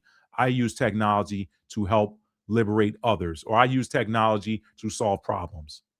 Okay, those are just some themes. Again, this has to deal with your career, your public interfacing, and an Aquarian in the 10th house is someone that is also seen as someone who does something for others outside of themselves. So that's a great placement to have. Aquarius, just look for the activation. Look for that activation. Eclipse, this eclipse is going to activate you. It is going to activate you. It's going to activate the energy of the innovator and the liberator. Okay, so you could be helping to solve problems for people in your career, at your company, or even greater than that, outside of your company, outside of your state, your locale, even this country, with the work that you do in your career. All right. So look for some sort of activation when it comes to that. Now, moving on to the 11th house, let's say 13922 or 25. If I could type faster. All right. Natural placement. Aquarius in the 11th house, that's your natural placement for it. Not a lot to say there. This is going to be a natural activation of your feelings, 28 degrees Aquarius, your feelings with regards to how you show up for your friends and for social groups and perhaps for humanitarian groups. Okay? So perhaps you're gonna start to feel a certain type of way for the world. Again, this is kind of like that other placement I talked about. Was it the 5th house? I believe it was the 5th house I was talking about. Yeah. So this could be similar to that. How you feel about the world outside the world at large, groups, greater groups, collections, collectives. How can I help break them free from things that are restricting them? Okay. All right. So you're probably somebody that is looking at what's going on in the world and saying, hey, there's got to be a better way. There's got to be a better way. You may be that better way. This eclipse could be activating you, depending on the frequency at which you're vibrating, and also depending on what you got in your North Node. That North Node is your destiny placement too. So you may have a North Node. Same for people who have North Nodes in Aquarius. I know I don't talk about North Nodes a lot when I'm talking about these transits, these non-North Node transits. But if you're an Aquarius North Node, that could hit you too, because that means that you have a destiny around showing up for others. You came to this earth to show up for others. So look at your North Node too if you're an Aquarius North Node, because this is good. This could activate your North Node as well, and especially with you making your North Node return coming up in July, because in July the North Node is going to switch from Pisces to Aquarius. That's happening in July. So look for that too, North Node Aquarians. But I just want to say that as an aside. But for those 11th house Aquarians, it's real simple. This is activating the energy of the innovator and the liberator with regards to your group activities, your social, your networks, your social networks, work networks, humanitarian networks. That 11th house is where networking lives. Networking, humanitarianism, friendships, or whatever. So listen, y'all may be seeing some change in your friendship circles. Just saying. If some of y'all have been in these circles where you're the outcast, so to speak, be happy when you're casted out, because they don't serve you anyway. If you remember what I said, Uranus energy is the liberator. People are always talking about what the bad things that happen with Uranus, but what they don't talk about is those things that are bad happen ultimately for our good. If you're low vibrational and something bad happens to you, it's for the good of the high vibrational people. So whatever Uranus and Aquarius does, whatever they do, it is always for the good of somebody else. Your good or the good of somebody else. So when I gave you all the examples up front, it may look bad, but just stick around and stay in that energy of, you know what, I'm all right. I'm all right. Yeah, the pipes burst, but guess what? Plumber came out and capped the pipe off. It's not leaking anymore. I can turn my water back on, the water flow into the house, and I'll be all right until that gets resolved. Yeah, that's going to put me out of a little bit of cash with the deductible or whatever, but you know what? I'm going to be all right. That's why we have insurance. See what I'm saying? And then boom, what you end up with is better than what you had. And you were satisfied with what you had. So sometimes these eclipse portals come in to shake things up. And it's like, be thankful, man. It's like the Most High looking at you saying, you know what? If I didn't let this bad thing happen to you, you would never have gotten what I really wanted for you. You would never have gotten what I really wanted for you unless I allowed this bad thing, this thing that seems bad, to happen to you. It's like walking through the woods and then stepping on a board and then falling through some little thing, and you end up in some tunnel and you find a treasure chest, and you walk a little bit further and you see some boards that were boarded up, and they're old, you can kick your way out of there and you got the treasure. You would have never seen that treasure if you didn't fall through there. And then he spared you not to break anything. Yeah, you had to get some cobwebs off you. Yeah, you had to run away from a big spider or whatever, but you walked out of there with a chest full of treasure. That's yours. I know that's a crazy example, but I'm just saying, everything that looks bad ain't always bad. If you know you've been doing the right thing, you know where your heart is, you know you're a kind-hearted person, it ain't happening for your bad. It's happening for your good. All right? So that's Aquarius in the 11th house. Look for an activation in your ability to show up for others. Look for an activation in how you feel about how you show up for others. Look for an activation in your groups, your friendship groups. If you fall out of favor with people, guess what? Those people probably weren't good for you anyway. And he's setting you up so that you can listen. You were spending so much time with these people that were not good for you, that the universe had to come in and shake things up via an eclipse and separate you from them. And then right outside of that is a new group of people that actually match your frequency. And you're like, wow, I would never have met these people if this thing over here didn't happen for me. And look at what we're doing collectively. Me and this group of like-minded people. And they're telling me I'm the missing piece that they were waiting for. It's funny how these universal alignments happen, y'all. All right, that was Aquarius in the 11th house. Let's say 145-12, Aquarius in the 12th house. All right, last one, y'all. If you got Aquarius in the 12th house, wow. Spirituality, ancestral realm, the subconscious mind, subconscious thoughts. If you have Aquarius in your 12th house,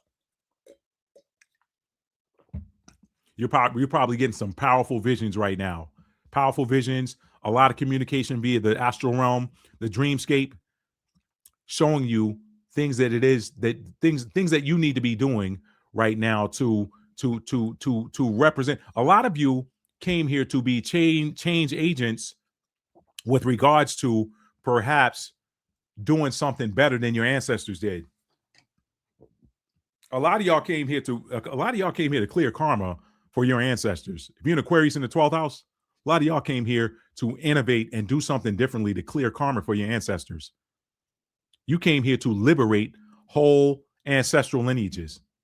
There's not enough talk about what happens in that 12th house with your ancestors, because a lot of astrologers don't want to touch that. They want to touch the tangible stuff like, well, the 12th house deals with mental health and hospitals and prisons and that sort of thing, but they don't spend enough time on the spiritual stuff. I'll let them have that. I want to talk to you about the spiritual side. Okay. That has everything. That's ruled by Neptune. And interestingly enough, Neptune has moved into Aries. Aries and Aquarius play well together.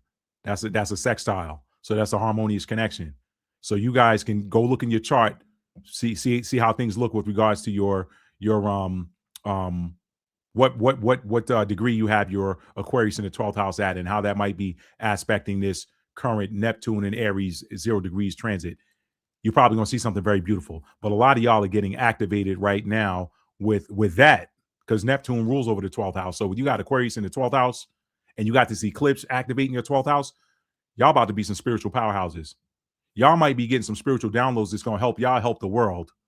or if not the world, just the part of the world that you live in, even if it's just a small township, or even if it's an organization within that township.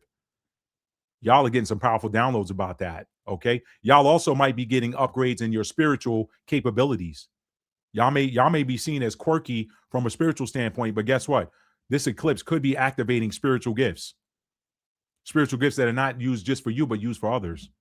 And guess what? With you being Aquarius in the 12th house and this eclipse happening at 28 degrees, which is the degree of Cancer, you give 0 F's about what anybody thinks about you or how they look at you and what it is that you came here to do. That's the thing I love the most about Aquarius energy. Aquarius, like, man, I don't care. I don't care what you think about me. I love that about Aquarians. That's the part I love about them. They like, whatever. You think, oh, duly noted. Okay, I'm going to keep it moving. Have a nice day. I'm going to get at you. All right. So you could be getting, this eclipse could be activating your spiritual gifts. Don't be surprised. Don't be surprised if you have the ability to speak things into existence now. Neptune, the dreamscape, spirituality, Neptune, Aries, appearance, Aquarius in the 12th house. I'm going to speak this thing into existence because it's going to help me help others. It's going to help everybody. That's a powerful placement. Y'all need to start paying attention to your 12th house sign and what you got in it. I should come on here one day and just do a whole video talking about the 12th house and just going through the signs. Y'all, this is the season where we probably want to be paying more attention to the 12th house, because I said this in another video. The veil is pretty much gone. People talking about, well, the veil is thin. With this Neptune in Aries and Saturn in Aries, and I'm going to be talking about that in another video in a few days to come. In a few days, I want to talk about it before the 20th, because that historic conjunction that has not happened in over 6,000 years, that historic conjunction is going to take place on the 20th of this month, February. Okay. So I'm going to do another whole video just talking about what might be getting activated in your chart by that historic transit. These are some beautiful, y'all. If the fact that you got to come to the earth and be alive during this time, that's something to give thanks for. So that's Aquarius in the 12th house. You are going to see innovation that leads to liberation with regards to your spiritual abilities. And some of you, again, are going to be liberating. Some of you, this eclipse is going to activate something in you that's going to help set your ancestors free. Y'all don't believe that? Go look at some of these videos. Somebody put it in the chat if you remember.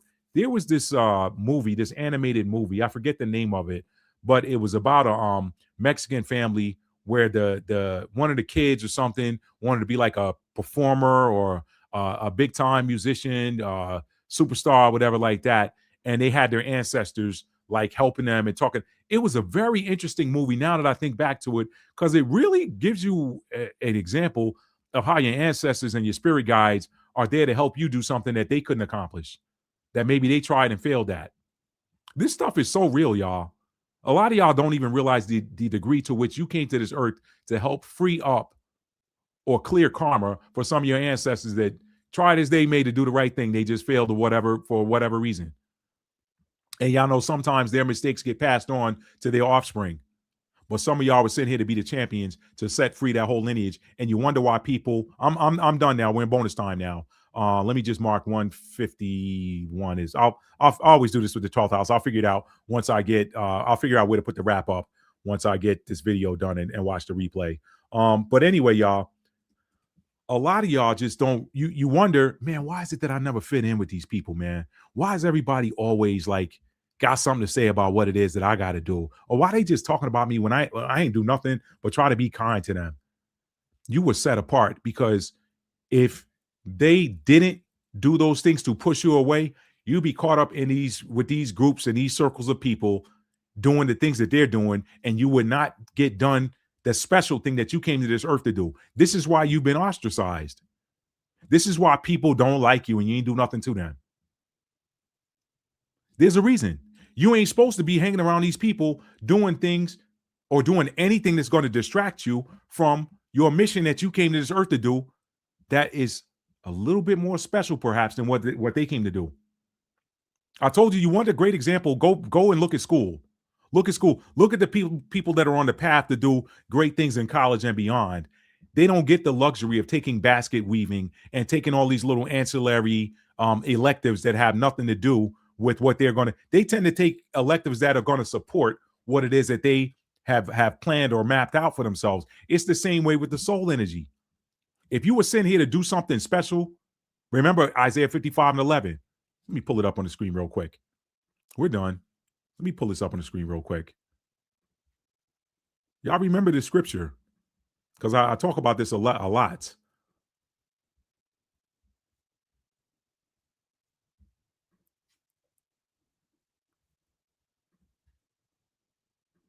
Isaiah 55:11. So shall my word be that goeth forth out of my mouth. It shall not return unto me void, but it shall accomplish that which I please, and it shall prosper in the thing whereto I sent it. Let me cross-reference that.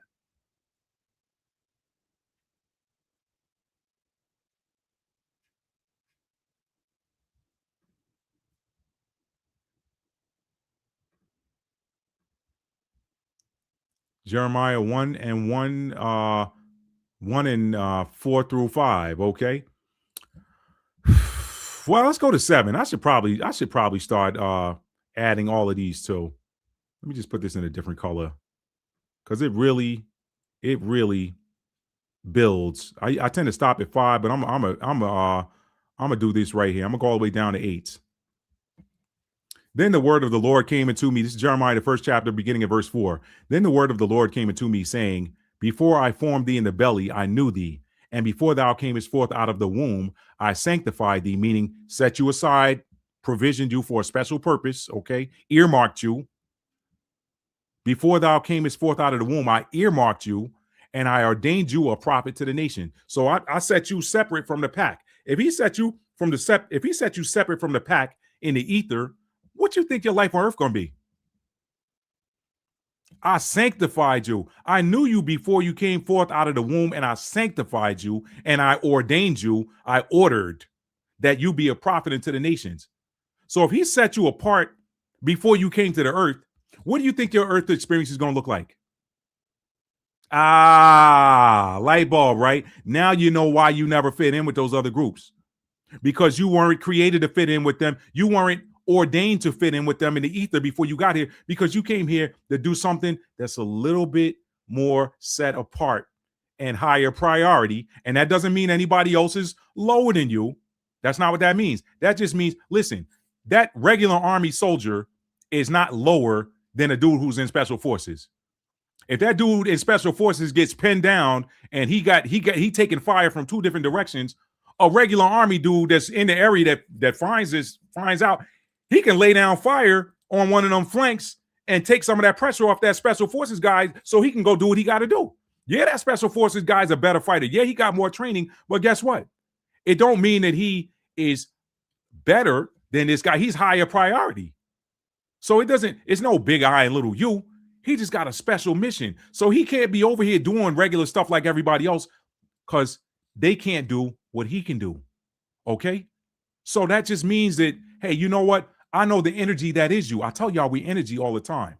I know the energy that is you. That's why he said, I listen, I loved Jacob and hated Esau. He knew the energy that was Esau before Esau incarnated.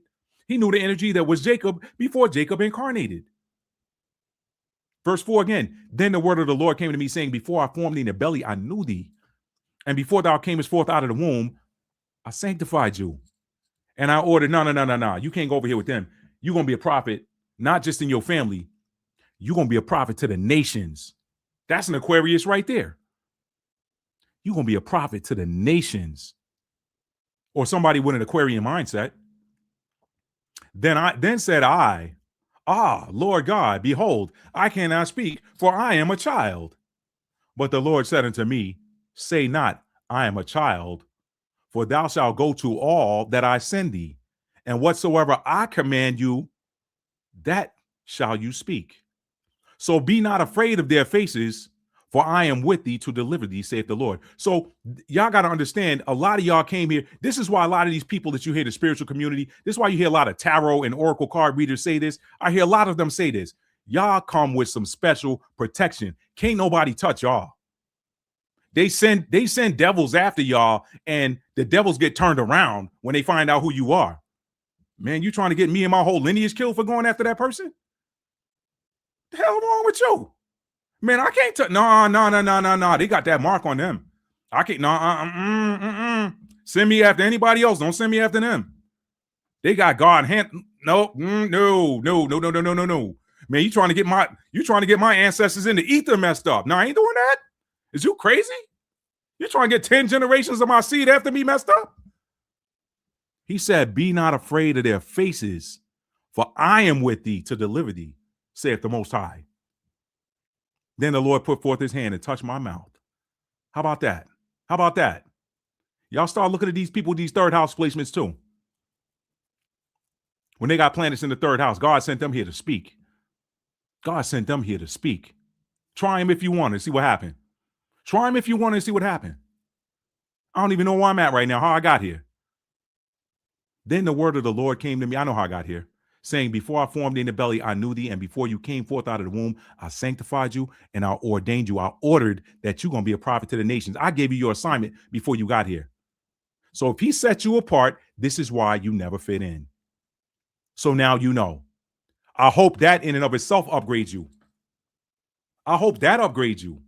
I hope that in and of itself upgrades you like this eclipse before the eclipse gets here. So that at least now you know. Knowledge is power. Wait a minute. All this time, I wasn't fitting in and they were talking about me and treating me bad, even though I ain't do nothing to nobody. I was kind to them. Was because he didn't send me here to get distracted by these sideshows because he gave me this other thing to do. Well, what is it? Look in your 12th house. You came here, a lot of y'all, not everybody, but a lot of y'all came here to set your ancestral lineage free because they transitioned with heavy hearts for something that they either did or something that they did not get completed.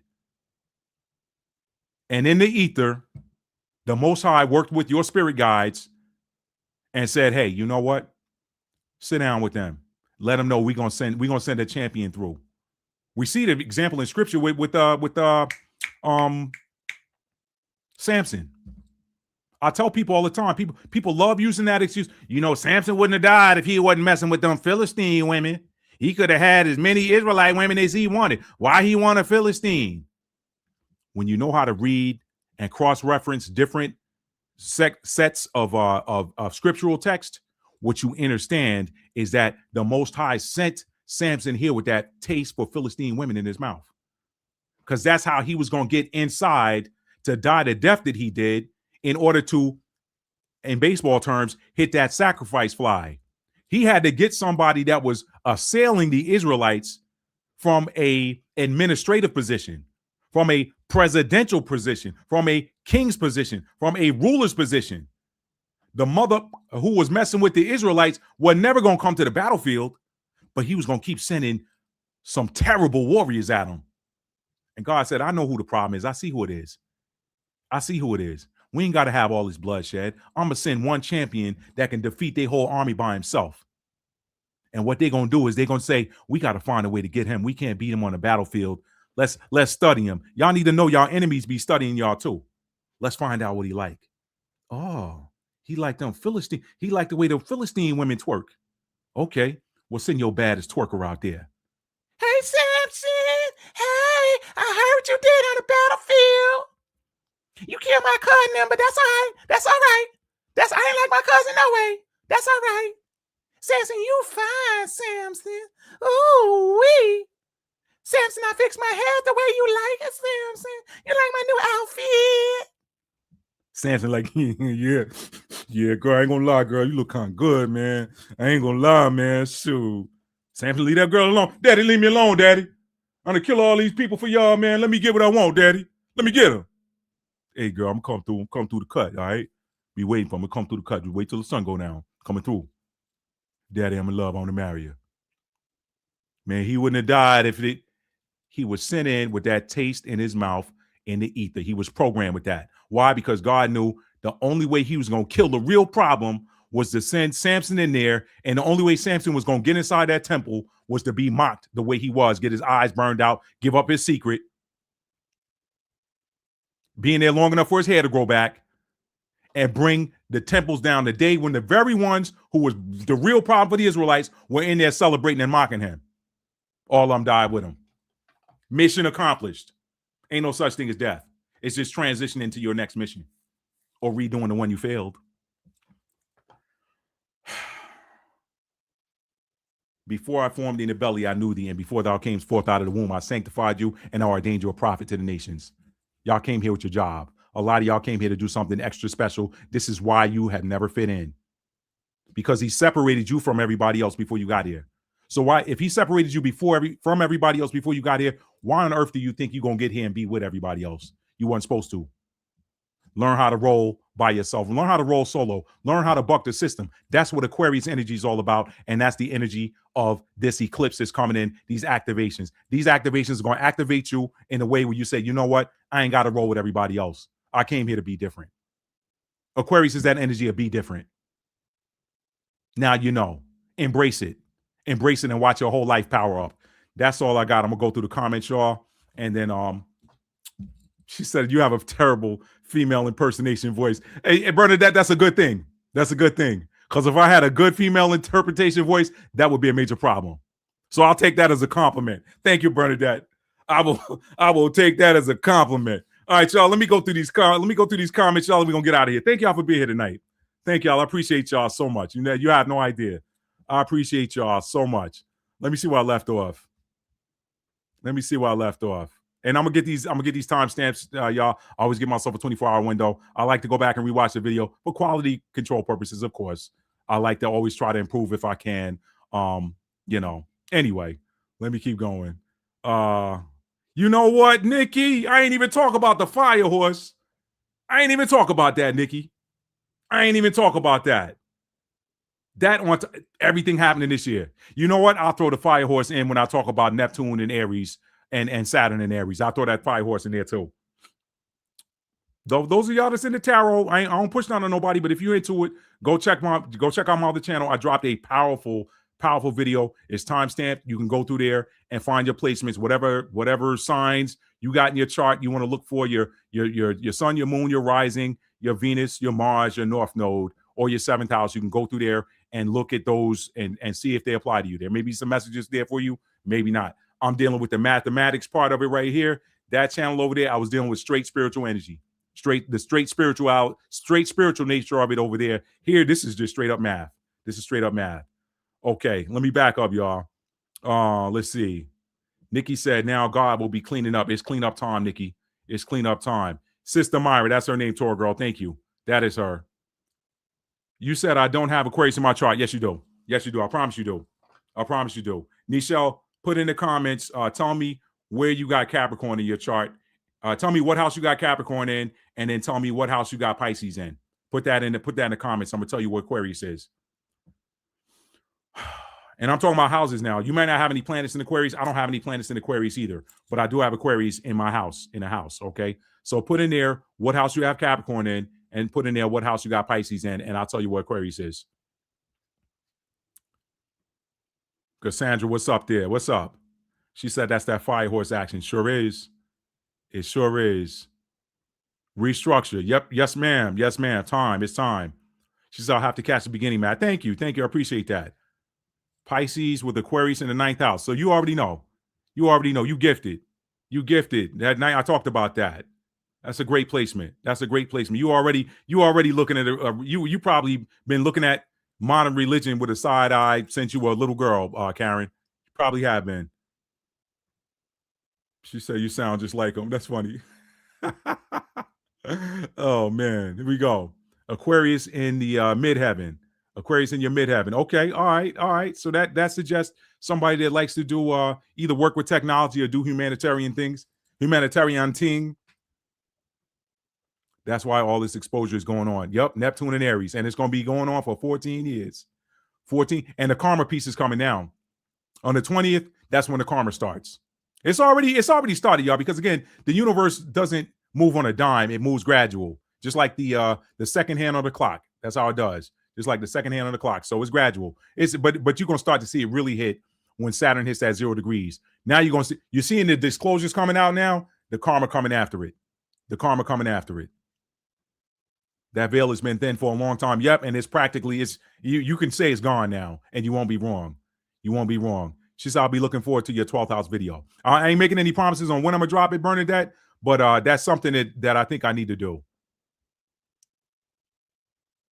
So now I know 100. Yep. Now you know. Now you know. Yep. Awesome content, Matt. This is an edifying teacher tonight. I appreciate you. I appreciate you, Hotshot. As always, I appreciate you. I love the emojis there. I love that. Y'all are funny. Y'all are funny. Samson, you fine. You know she got him. Y'all know. Y'all know. Y'all know. Every woman know when she having an effect on a man. She already know. She already know by how he looks at her, what his energy's like when he's around her, what kind of effect she got on him. So yeah, she know how to get him. Yeah, that's a compliment. You're welcome. You're welcome. I appreciate y'all. She said you bringing on that female energy tonight. That's hilarious. What's your other channel? It is it's a tarot. It's a spiritual channel. I don't like to just call it tarot because I do some general messages as well. But it is I'll put it in the chat here.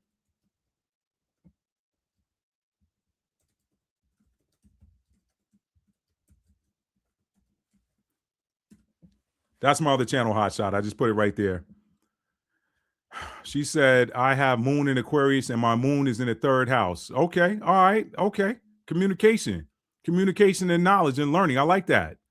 I got a homegirl that's an Aquarius moon. She really helps me out a lot because a lot of times I'll be like, that Cancer moon. I'll be like, and then you know, the other thing too is you can call your 4th house sign a secondary moon sign because the moon rules over the the moon rules over the 4th house. So I like to call the 4th house a backup moon sign or a secondary moon sign, just like I call the 5th house a secondary sun sign. Why? Because the sun rules the 5th house. So that's the way I look at it. With me having a Capricorn and Aquarius in the 4th house, it's almost like me having 3 moon signs. Cancer moon is my moon sign, and then in the 4th house, I got Capricorn with Aquarius intercepted. So let's see. Who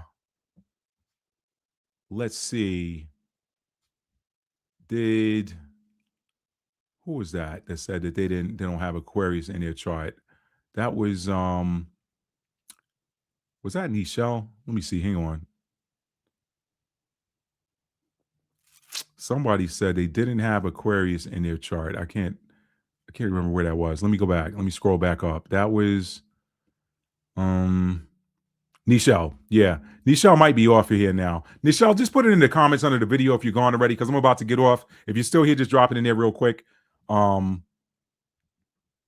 She said, hit the like. This definitely needs to get to those that need this message. Thank you. I appreciate you saying that, Cassandra. So listen, y'all, that's all I got. I was trying to hang out and wait for Nichelle to come back so I could tell her what how she has Aquarius in. But if you're looking at the Placidus system and you don't see Aquarius in a house, that tells me that you probably, like me, have it intercepted in whatever house you got Capricorn. If you don't see Aquarius, you probably also aren't going to see Leo. Okay.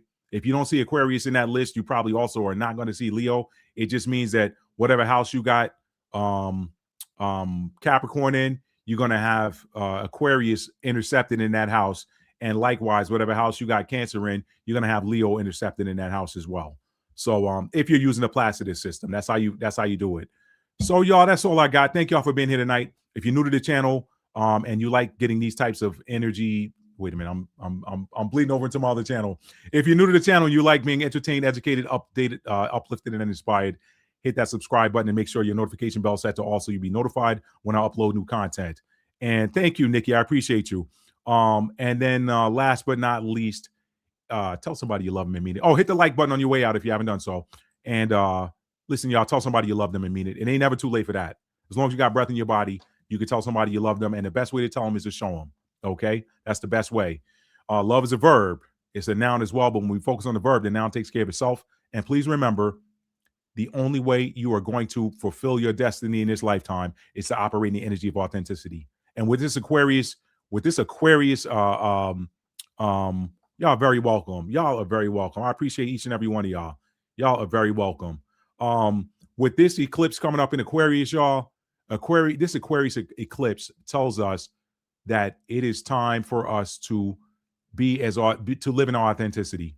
Okay, Aquarius is one of the most authentic signs you're going to find. They're going to live in their authenticity. They may not always speak on it, but they're going to be authentically themselves. They're going to be authentically themselves. So be authentic, y'all. That's the only way your destiny is going to find you. You're not going to fulfill your destiny if you're not being authentic. So authenticity is key. That's all I got, y'all. I love y'all. Have a great night. Peace, family.